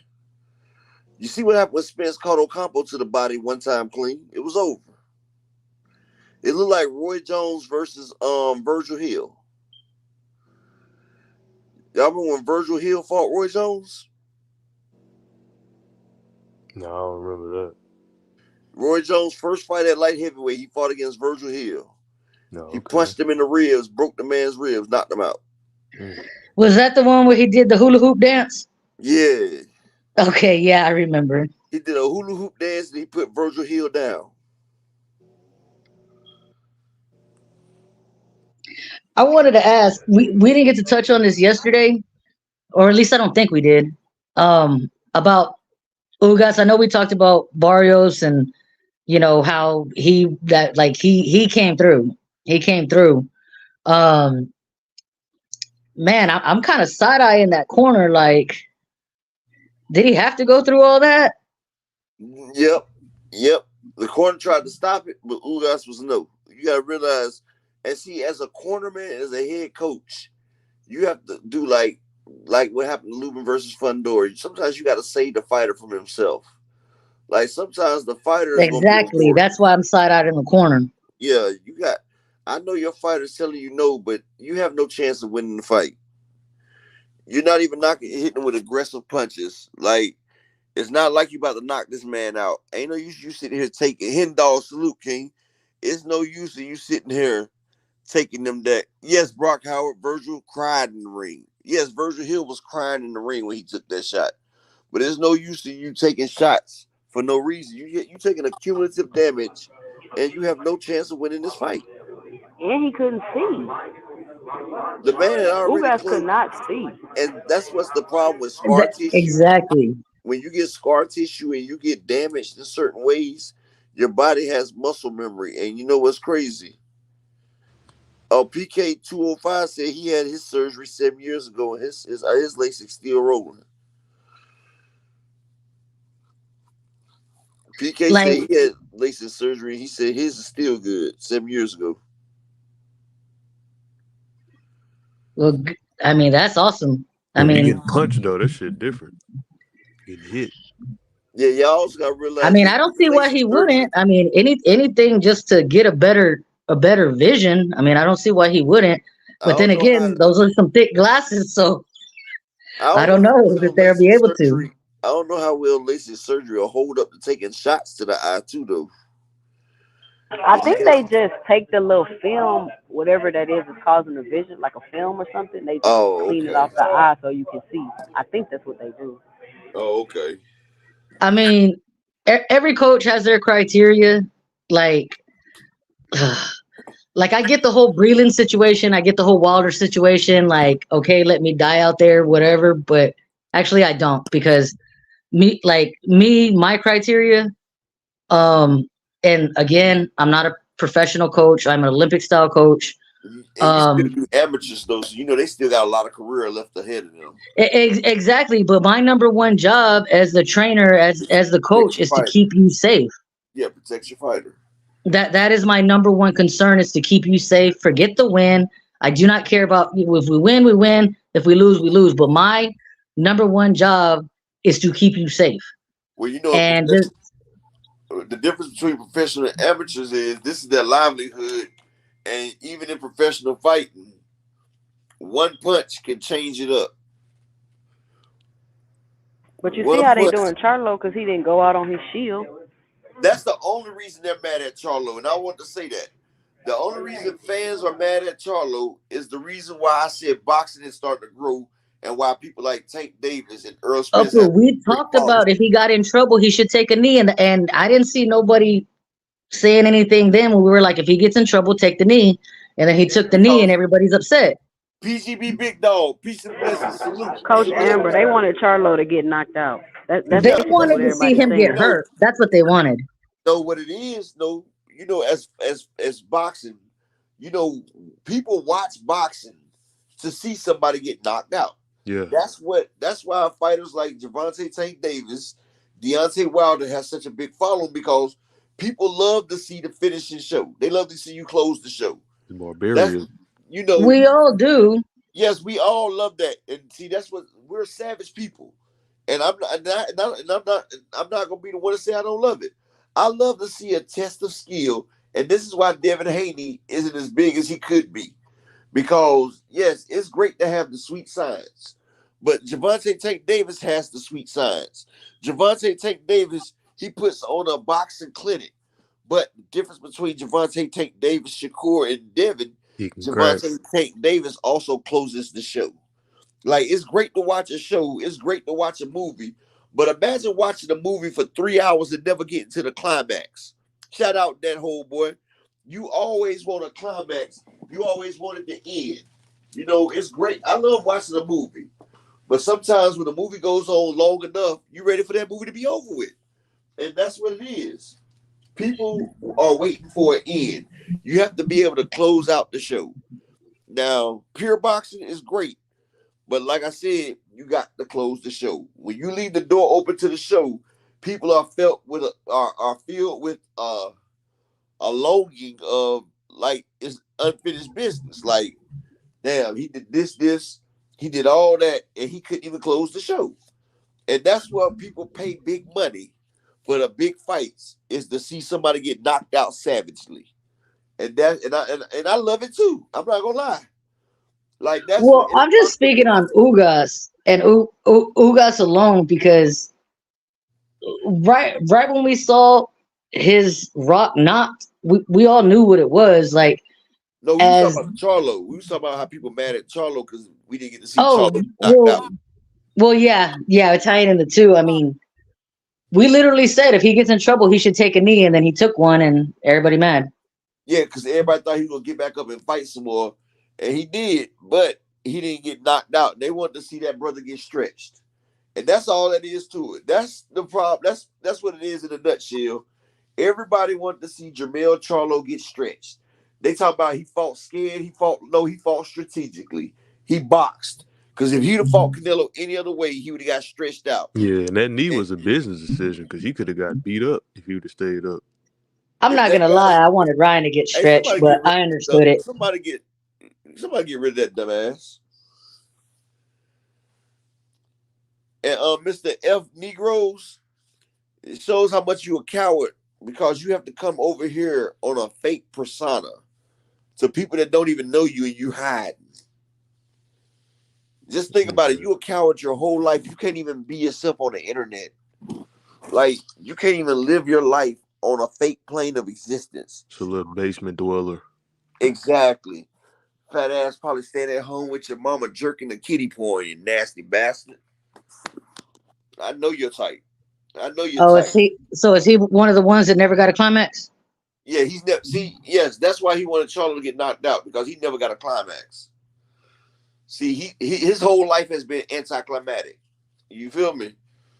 And see, people like that, he's left with a sense of wanting, because don't nobody want his ass. And his mama's just getting support off of him because, he's disabled. Because, disability, not being able to take care of yourself. And he can't take care of himself. Don't kill him up. Yeah, I hate when people do that because, if you're going to talk junk to somebody, the internet is the one place where you don't have to be scared. Like, yeah, say it with your chest. Yeah, say it with your chest. But see, it's that type right there that are too scared. They have no control in their life. So they get on fake profiles and they come in and talk junk and then come back in and kiss your ass on their regular profile. Yeah, there ain't no integrity amongst cowards, man. Yeah, you kissing my ass all day, but then you want to hop on a fake profile to give me even more respect. And I'm going to tell you like this, I love when people get on fake profiles and talk to me because that show me just how intimidating I am. Because you scared of me and I'm not even nowhere near you. I'm laid up with bullet wounds and you know not to disrespect me anyway. I feel like that's the highest form of respect. People know their place in life. I'm an apex predator and he understands that. So, carry on. Well, I don't know. I've seen people get lit up on YouTube, and the way they've gotten lit up, I would never participate in the chat again. Yeah. Well, we're not even talking about nothing to be called controversial where you got to be on here being crazy like that. He was left anticlimactic because Charlo didn't get knocked out. I'm telling you, that man realized Charlo didn't get knocked out, and he felt some type of way. He wanted to see a black man stretched out by a Mexican. That's what it was. They done seen it the other way around too many times. Why they don't want to see Canelo try to knock out Benavidez, though? That's what I'm trying to figure out. I think he really can the way he fought, though, honestly. Aaron Muhammad, salute, King. It's that recipe, right?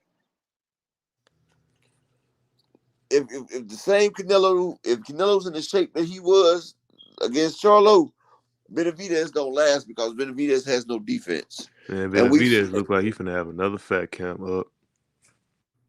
Nah, Benavidez is close to the weight right now. I think they say he only. Yeah, I was gonna say his jawline was showing. Yeah, he's like 15, 16 pounds away right now. It's a dangerous fight for him, man. I don't think he wins this fight, honestly. I really don't. You don't see him beating Boo Boo? Is Boo Boo coming off a layoff? Nah, Boo Boo fought in January on Tank Undercard. I don't know who wins that fight, but David is my guy. I got family out in Phoenix, and I actually went to college out there. And as a teenager, I would spend summers out there. And my daddy, I'm thinking it's summer, so I get a break from the gym. My daddy was like, no. He found a local gym called Central Boxing Gym, and that's actually the same gym that Jose and David trained out of. Like Jose, all the stuff they say about him as an amateur, like he was that dude. Like he really was that dude. Jose was like that when he first started fighting. I'm gonna tell y'all how great Jose Benavidez is. Jose Benavidez went against the world champion Terrence Crawford, coming off of getting shot in the leg, in the kneecap. And he took Terrence Crawford to the last 20 seconds of the 12th round. If that can't attest to his greatness and how great he was as a fighter, then nothing else will. You got to think about it. But you know what's crazy up? Like that was his hardest fight. Benavidez been calling out Crawford before he got shot. As soon as he gets shot, here come Crawford. You know, that was Crawford's bro. That was Crawford's MO because before Benavidez was too big for Crawford. Benavidez was a big guy. And Crawford wasn't about to go with that. He was a big guy. But you know, y'all know that's how Crawford likes to do. He likes to catch you when you're at your weakest. When it comes to Bud, I'm starting to believe what he tell me. You know, I should have believed what he told me. Because when Maurice Hooker, who is also here from Dallas, out of R&R Boxing Gym, before he switched to Bowmat, he also came out of Maple, right here in downtown Dallas. Oh, word. When he fought in Oklahoma, and that's when the whole, famous viral video, that was, well, hell, now it's probably like 6 years old. And what did Terrence Crawford tell us? He said, nah, by the time we fight, they going to say he was weight drained. Yeah. And he drug it out for 5-6 years. And, I mean, you got to believe people when they tell you. I mean, truth is in plain sight. And you want to tell you what's crazy? Earl asked 11 times in that video, let's get in the ring now. And Bob, Aaron, and Terrence act like they didn't want to fight then. They knew what they was doing. And Earl said, they stretched it out on purpose. And I think Earl's taking a page from that same book. And see, I'm going to tell you like this. A lot of people just hate Derrick James and Errol Spence in their camp. Yeah. Because I don't know why Derrick is a pinnacle out here. Everybody else would have said Charlo was there to be great. But they hate Derrick James because of the success that Derrick James and them had for so long. Like, and that's what's crazy. People are so fucking bitter. And you know what it is, though, up to? Is winner's fatigue. It's like everybody hating on the Golden State Warriors. They just want to see them lose because they've been winning for so long. Derrick James had 2 unified champs, 1 undisputed, 1 3-belt unified champ. That, like, no other active trainer is doing that. So it's like they tired of hearing about Texas. They tired of hearing about Derrick James. So when they lose, it's like, oh, man, they overrated. Like, nah, bro, that ain't it. You right about that. I went on a 2-year tear with one of my girls. We went on almost a year of getting robbed. And, I ain't gonna say it, but I'm gonna say it. Like they don't like seeing women in the corner. But then when you start getting 8 counts, you can't be denied. And after that, we went on a reign of terror for almost 2 years undefeated. And when that finally came to an end, just one fight, you would have swore that they won the whole enchilada.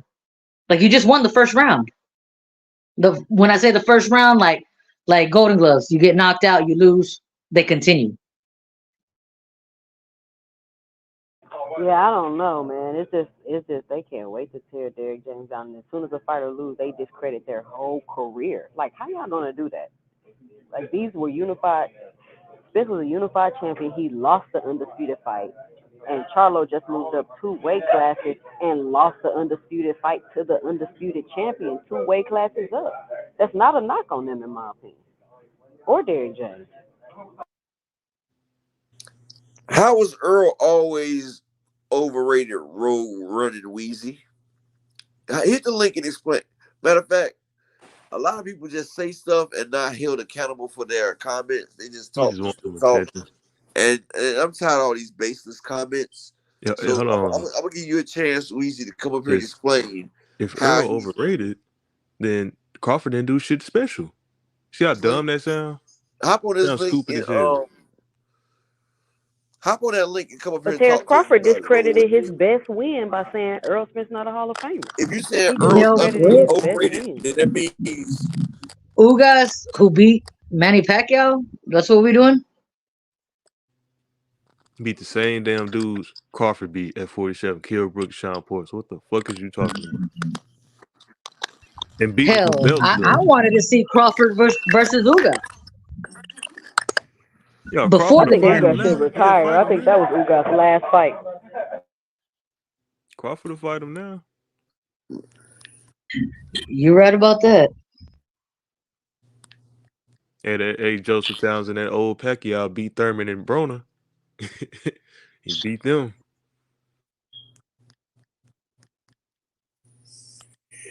I don't know how you be overrated with 3 belts in the 147 division. That's beat crazy. Every champion, every belt you won, you beat a And champion. you took your belt and then wait drain them, and then just pick off the last one. If Earl overrated, what the fuck was Jeff Horn? Because that's who Crawford beat for that WBO belt.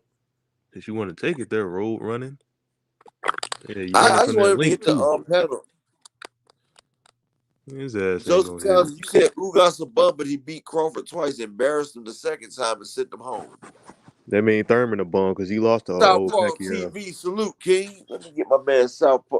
Make sure that's my guy Southpaw first before I rinse him up. You're trying to rinse up the wrong one. That's my guy Southpaw. That's the man right there. That's my guy. What up, John Nuri? Make sure that's my guy right there.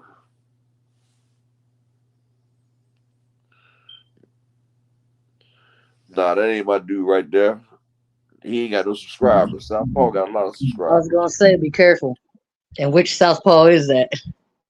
Yeah. That ain't my guy Southpaw. My man Southpaw got too many subscribers, and I'm subscribed to him. So yeah, nah. Hey, Upper, I was looking at your subscribers the other day. That's what's up. Like, yeah. If you're not subscribed, yeah.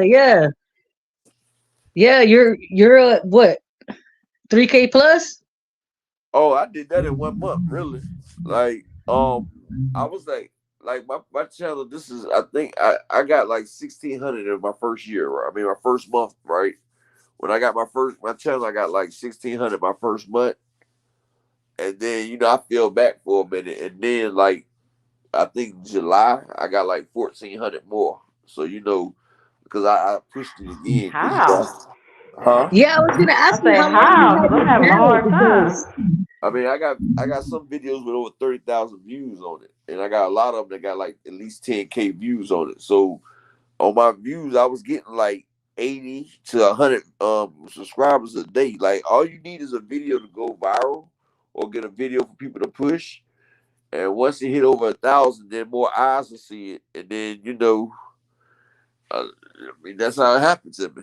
Are you putting special tags or anything in it, or you just I just break down Earl. I was breaking down Earl Spence, and I was breaking down his fighting style and Derrick James and all that, and people was watching. Like, Tank can get you a lot of subscribers, and it's the content, right? And people like the breakdowns when you break down fights and fighting styles and stuff like that. I noticed those channels have a lot of hey, subscribers. Canelo Alvarez the lyncher. You know what's funny about it? Y'all call us monkeys, but y'all more closely resemble monkeys and closely more related to monkeys than we are, actually. Yeah, don't take the race bait. Fuck them clowns. Yeah, I'm talking about Neanderthals. Those are people who sit there and do the stuff that you do. And you have to be Neanderthalistic to sit there and try to race bait. And y'all closer to it than we are. You know? Because only a primitive mind would sit here and try to push the race agenda. So you're primitive. Whoever that Caveman, is right? got an inferiority complex. Clearly, Exactly. a massive one. Exactly. When you know the Israelites who are us, we're the chosen ones anyway. So put that in your pot and smoke it, buddy. Because we got the tribe of Judah and all of us, the Israelites, we're the ones that's chosen. And look that up. And then tell me how you feel about us then. Hey, I see Ryan Garcia got a fight date, Yep. 7/2. Oh, I wanted to ask you about that. You don't think Ron should be pay per view now? Huh? You don't think Ron should be pay per view now? He should, but Ryan trying to get away from Oscar De La Hoya, honestly. I feel like Oscar not moving him right, man. After coming off that big fight with Tank. Who is he He's fighting? not. I wish Virgil would get away from Oscar. I really Who do. is Ryan Garcia fighting? Oscar Durate. Yeah, that's not a pay-per-view caliber fight, honestly. And Ryan's trying to go ahead and give Oscar a couple more fights, but he's also trying to sign with Mayweather Promotion. Yeah. They're trying to push that as well. But I'd rather him sign with Earl than Mayweather. Akello Salute King. Nah, Mayweather gonna make him a star though. Nah, Mayweather see the $1 billion potential. Mayweather can make him a bigger star than Earl. Because y'all know the fight that Mayweather got in December. Honestly, I hope Mayweather ain't gonna do what I think he's gonna do and try to sabotage the Regis fight and Devin Haney fight. Like, I hope he doesn't put his fight on the same day. Who fighting? Why would he do that? I mean, he's done it before. Yeah, Oh, he The has. same reason he's the P Every time Diddy. All up Deontay in the Wilder had a videos. fight, he announced the fight too. He did that to Wilder a lot.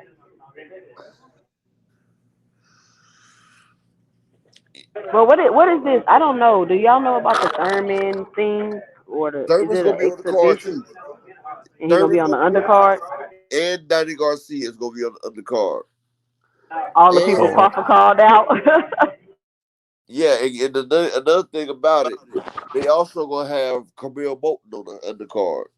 On So Floyd undercard? Floyd they gonna fighting? have they gonna put Camille Bolton on that too. So they Okay. And about see, that's where that sucks because I would like to see Danny fight Thurman.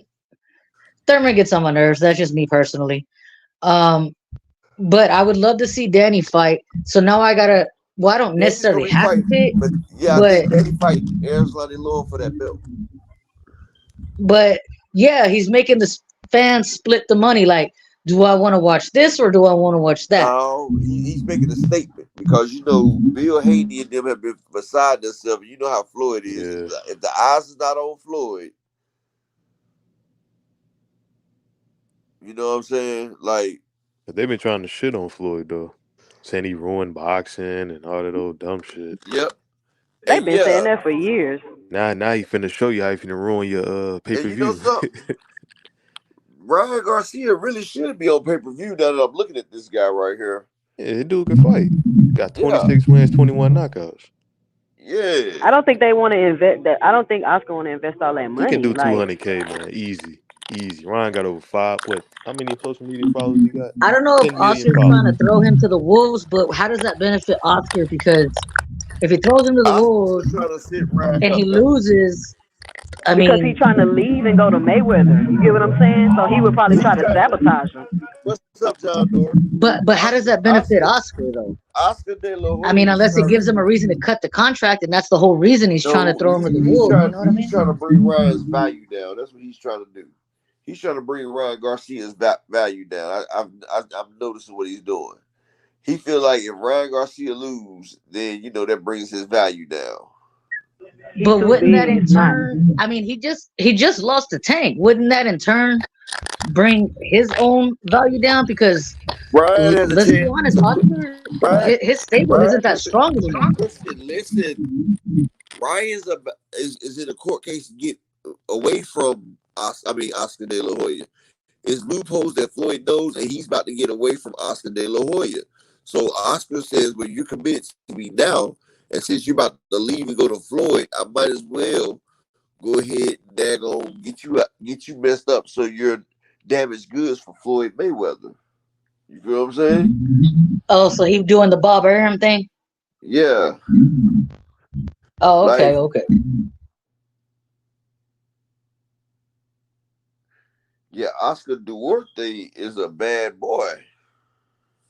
Even if Ryan beat him, Oscar is trying to make him look average. Like he's trying to, like you said, bring his value now. Because I think this dude can fight, man. I ain't gonna lie, this ain't no easy fight for Ryan. No, I'm looking at him. This dude can fight. And you want me to tell you what's funny? Off. And what's funny is, right, he's about to daggone push Ryan. He's about to make Ryan an even bigger star. Because he's trying to push Ryan to lose. And this man is 26-0 with one loss. 21 knockouts. Don't make Ryan look, you know what I'm saying, unimpressive. Like, oh man, you look average now. Yeah, this man only has one loss, just like Ryan Garcia. And his loss. If Ryan loses, they're gonna shit all over Derek all over again. And if I may, Derek is a pinnacle of the community. Like he is a really cold boxing mind.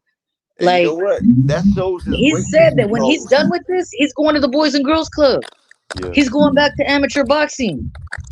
Him and Earl go around from gym to gym donating like $7,000 worth of equipment. Like, I don't understand how anybody could not like Derek James. People hate.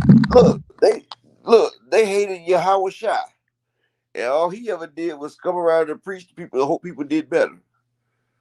Yahweh Shai, that's who they call the Lord and Savior, but they hated him. Damn, boy, I'm getting a lot of trolls in here today, boy. I mean, people just uncomfortable with the truth. That's why narratives get. That Steven Jackson page is a new one too. Because you're cooking good. That's why. Because you're cooking good.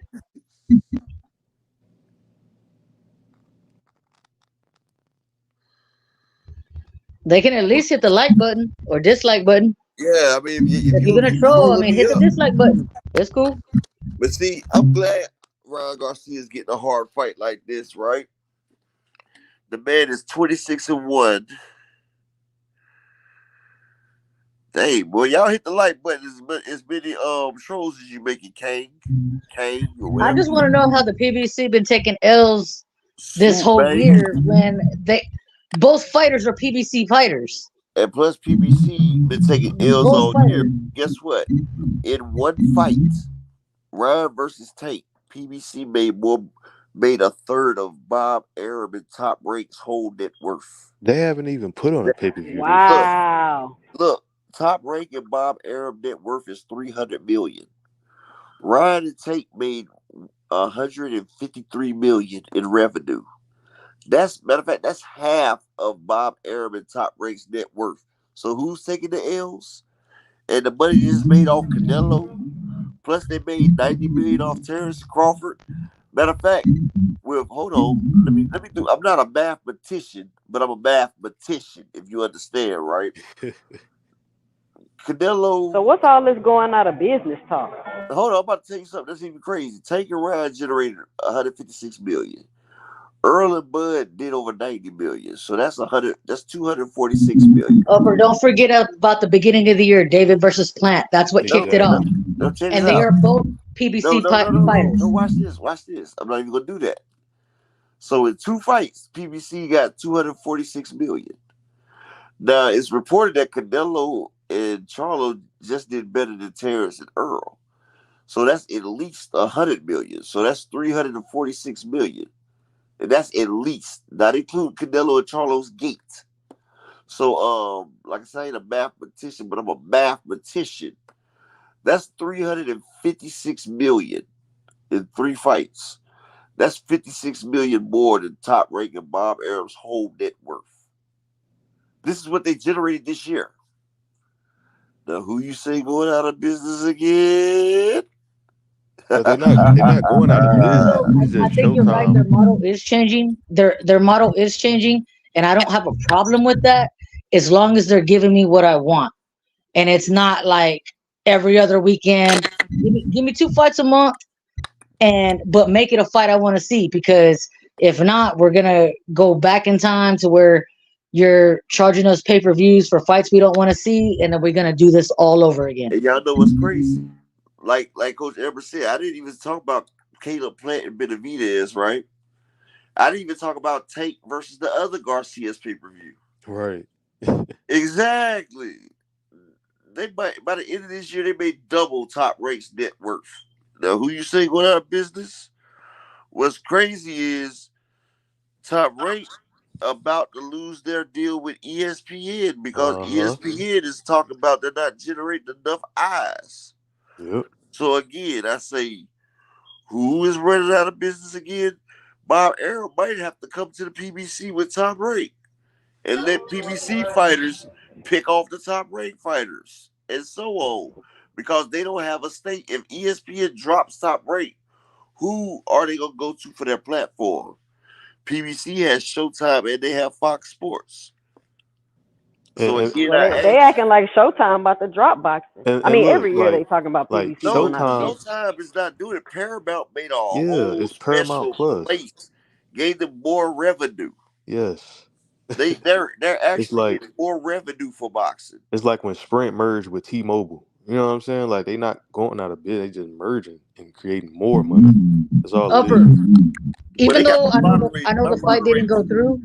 Hey, look, my moderators, boy, they working hard today, boy. We get another one each daggone second is another one. This man stayed up making fake profiles all day.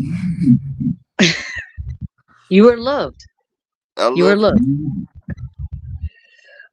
Even though the fight didn't go through, when Manny Pacquiao and Earl got made, Jerry Jones was pissed that he did not get a piece of that. Like, and he said that publicly. It was gonna be in the Cowboy Stadium. No, it didn't go through. It didn't go through, and when it didn't go their way, he was pissed. When Showtime took over Earl's, well, not Earl, but when Showtime took over like majority of the fights, like, he was pissed because I know what you're talking about. No, I know what you're talking about. because Jerry Jones was aligned with Fox Sports, and he ripped the executive's ass. Listen, it wasn't the Manny Pacquiao and Earl Spence fight. It was when Earl Spence and Danny Garcia made a fight.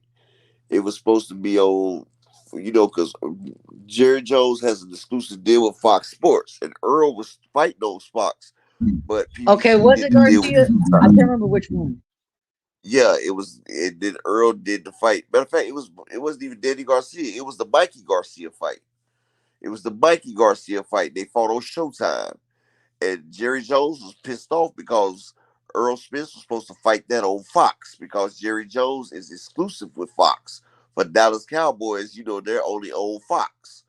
And so Jerry Jones even came out public and he was mad because Fox was supposed to do it on Fox pay-per-view. Because, PBC used to use CBS, Fox, and Showtime. Y'all still got this dude Dez in here. Y'all ain't popped his ass yet.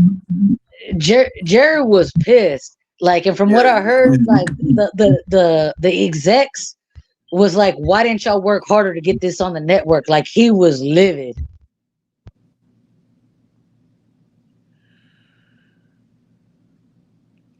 And people, I'm gonna tell you like this: it's a reason why PBC would never go out of business, right? PBC subcontracts everything. Top Rank is a corporation, so they have standard checks. Everybody gets paid weekly or bi-weekly or monthly because they all run a job. PBC subcontracts. They have event planners that come in when it's a fight. TGB Promotions. that come in and promote, and they put together the fight, and they get the venue and all that. Then you have the fighters. They make the fighters have their own companies, their own corporations. So they can get 10, whatever it's called, but everything is incorporated by your own subcontractors. So if it's not So a they don't fight, have no overhead or nothing like that. exactly, they have zero overhead. Strictly So network deal. yes, every fight, people are paid off. If it's not a fight, you don't get paid. But see, they have Tom Brown promotions and all that. That's they You are took the words out of my mouth. Tom yes, Brown is the promoter. Al yeah. And then you is got the party the planner. advisor. Yeah, And you then got the part PBC is just literally the platform that runs exactly. on That's it. that So when you piggybacks run off it of like that, Showtime. you can't go broke because you have no overhead to pay. You can always find another network, especially when people look at your books and see the numbers you're doing. Exactly. And then not only they're gonna kick off the year with another million pay-per-view buy fight with Tank and Tio. How you So see they gonna that fight going up, Tank and T.O.? I see Yeah, let's Tio talk get about that. I think Tio gonna get flatlined. I Of know course, but he gonna Tio's gonna be a give. lot different from when him and Tank fought the first time. It's gonna be a lot different. Cause I got the sparring footage of Tank knocking out or beating the hell out of Tio, but Tio was a lot smaller than Tank was too. But I feel like Tio ain't gonna be able to keep up with Tank's power or his speed. And I feel like it's gonna be a great fight while it lasts, but I feel like he gets flatlined within 6 or 7 rounds, I don't honestly. know why people think Tank can't box, man. That dude is an athlete. Like, I don't Yeah, get it, and he's bro. explosive, though. He's too Very. explosive. Like Tank is not no average fighter, man. He's S People don't be class knowing for a what they reason. looking at, dog. That dude And got every time I skills. say who do y'all think Tank need to fight, everybody say Shakur, and I'm like, y'all, Shakur just got to the division. So you telling me the only person you want to see Tank fight is Shakur to prove he's the best? I mean, well, this Shakur is only just got to the I'd like to division. see him fight Haney too, and Frank. Now, does that mean that I think they're gonna win? No, I just want to see the fight. Hey, yeah, hit give though. Tank some credible Tio could be opponents. I Tio think could be Haney might get disciplined. too big. No, look, hit though. He could be disciplined, but Tank's IQ is much higher than Tio's. And Tank will set him into something. Plus, Tank's quicker, and he would be there to hit Tank. I mean, Tank would be there to hit that man. And I don't think Tio gonna be able to survive. I mean, hell, he got knocked down by George Kambosos, dog. How do you let ferocious Kambosos knock you down? And they don't Like, give come Tank on. credit for how fast his hands are. Tank hands are And see, fast. and I'm gonna tell y'all another thing. If y'all remember, Sandor Martin outboxed Tio, dropped him twice with check hooks. Tank hits a lot harder than that. See, Tio's used to being in there with fighters that he see people. Yes, he looked good against Josh Taylor. Yes, he looked good against Pedro Campo. But they both have two things in mind. They're both slow and athletic fighters. Josh Taylor is so sluggish. Tio was picking him apart. Speed kills. And Pedro Campo was so slow. Tio was picking him apart. Tio's about to be in there with a much faster Tank Davis that has a bigger boom than a How old is Tank TNT now? bomb. I know he's creeping up on 30, ain't he? Like I think he's 27, 28. 28, right? 28. He's 28. He's 28. Yeah. I mean, 35 is the belt. I don't think anybody at 135 can beat Tank. Nah. And see, that's what's going to be crazy, right? Exactly, yes. They have CBS, Paramount, and Showtime. PBC is sitting on top of Mount Olympus right now. And they can sit back and watch the other people.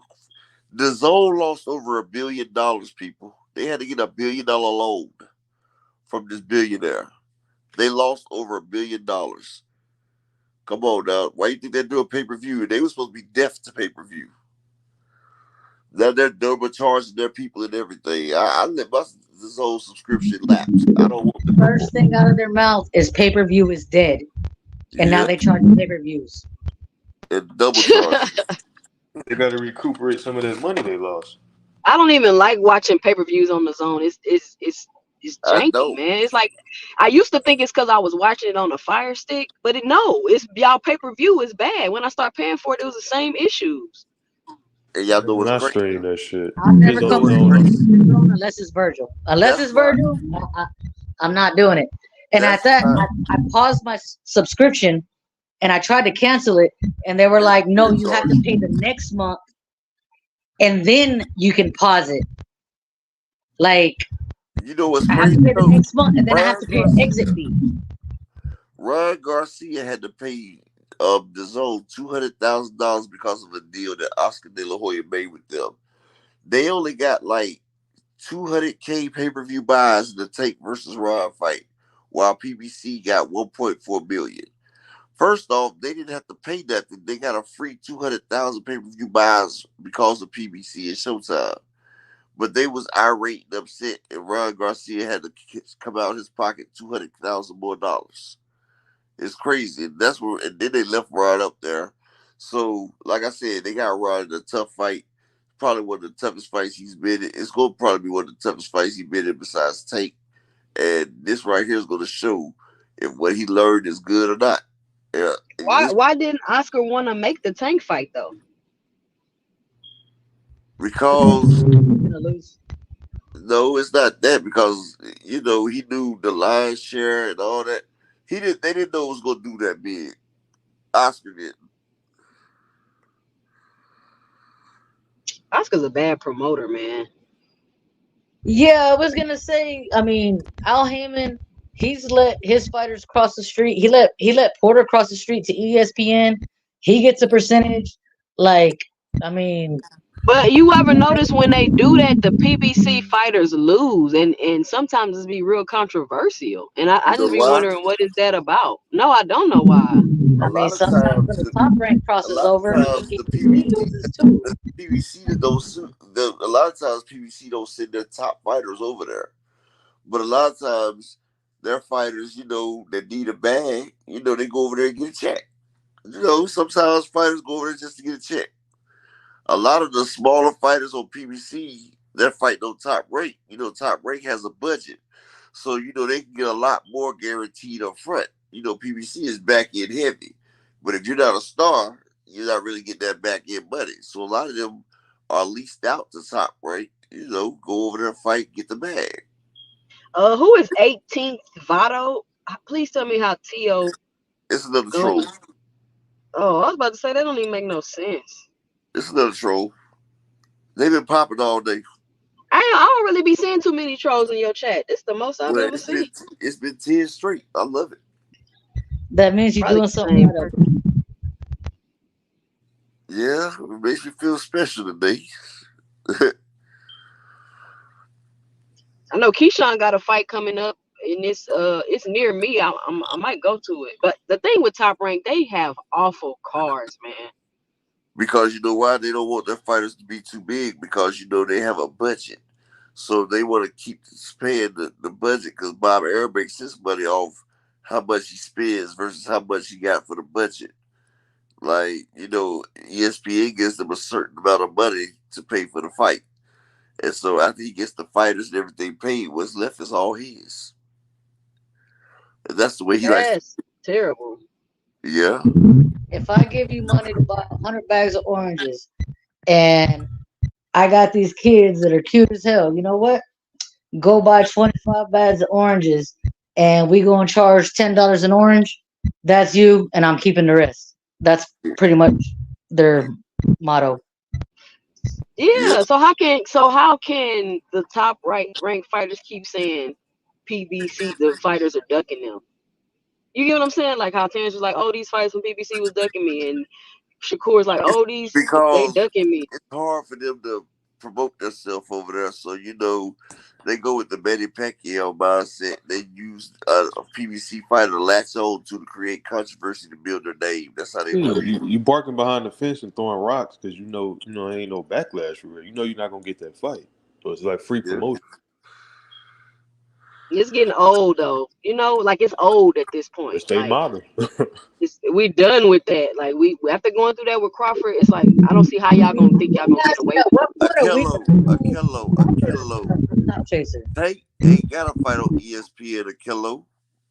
And one thing about Bob and Tio, Yes, Bob said that about Tio. I mean, about Shakur, but he cashed out on Tio. And plus, Bob doesn't have control over Tio. You see, Tio a backdoor Bob era when he tried to do the Thriller deal. Teofimo has only got his biggest fight was against George Kambosos, and he make $2 million. He got $1 million to fight Josh Taylor. Teofimo been complaining about not getting his bread. If he got a chance to fight Tate, he's gonna agree to everything. He's coming over to the PBC to fight. He don't give a damn what Bob Arum tell him because Bob Arum's just his promoter. He's gonna go and get his bag. His dad's his bag. The Zone, like he tried to fight on Triller, right? Because they lost the purse bid. Yeah, but the Zone fight on another platform. Yeah, because Triller had bid like $5 to $7 million, and then they realized that they was gonna lose their ass, so they backed off. So the Zone, who bid $2.2 million, they ended up winning the fight because Bob Arum only bid like $1.9 million. I think that's what it is. So does that cut the cheese on the other side of the street? Yeah, because the first bid is how much they're going to spend. So Tio and Kambosos had to split that $2.2 million. So is it cheaper to do a pay-per-view? Because why is Haney and Regis on pay-per-view? Because Haney felt like he just did $150K on pay-per-view. That's basically the break-even point, right?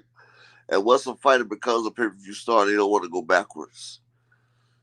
And the 150K is not a pay-per-view star, and you was with Loma. Okay, John, that's what Upper was saying, that there is no extra fat, like the risk management, like that's what he's trying to say. Because if you look, Terrence Crawford has done 4 pay-per-views, and only one of his pay-per-views hit 150,000. The rest was 50K, 136K with Sean Porter, and he did under 10K with Avenesian. So David did more than Terrence Crawford did in his best one, in his first one. You gotta realize that. And you know, once you're on pay-per-view, you don't want to go back to regular TV. You want to keep your name going. But y'all give y'all last thoughts. We gotta go get our just do in, people. You want to go first? Go ahead, what's up, y'all? Thanks for letting me come up today. It's always good chopping it up with y'all. I'll drop my link in the chat. Sub to the channel. Come through and join the conversation, and give me your 2 cents. Okay. It's good chatting with you, Coach Amber. It's good chatting with you, Upper Echelon. Yeah, I would have loved to have all 3 of y'all and Coach Ari up here together. But I know I really wanted to get on with Coach Ari because I caught her at the beginning of Fanon. I usually catch the first 30 minutes to 45 minutes, and then I have to shut it off. Women are the next wave. Women are the next wave. I'm just gonna say that. And it's really good to see so many women involved in boxing. And I also appreciate you, Upper, for letting us use your platform. I mean, sometimes you gotta hear another perspective. You know, sometimes another perspective is what people need to hear. And you know, I'm a man too. You know, sometimes men like to hear women talk about sports when they know about it. You feel what I'm saying? It's like different. You got a woman that knows it. But I appreciate you letting us talk as women or a little gossip. Like I appreciate that. Like I mean, yeah, you know, I have a wife. You know, I know how it is. You know. But you know what, Coach Amber, boxing is full of drama, gossip, all of that. It's full of all of that. Absolutely. And who had better to express it than women? So it's like kind of accepted. Now the men, hey, to each their own. But yeah, thank you so much, Upper. No problem. We'll be back up here tomorrow, same time at the same bad place. But for right now, let's go ahead and end it and go over there to Just Do Boxing. Peace and blessing to everybody that came over today, and I'll see y'all tomorrow. Take your meds, sir. Make sure you take your meds. Oh yeah, I'm about to take it right now. Appreciate you. They want that smoke, bitch, I got it for 'em. They want that smoke, bitch, I got it for 'em. They want that smoke, you know I blow it. They call me Sunny Monster for a reason. I'm really dripping, leave a nigga bleeding. I get to squeeze and leave a nigga. They want that smoke, bitch, I got it for 'em. They want that smoke, bitch, I got it for 'em. They want that smoke, you know I blow it.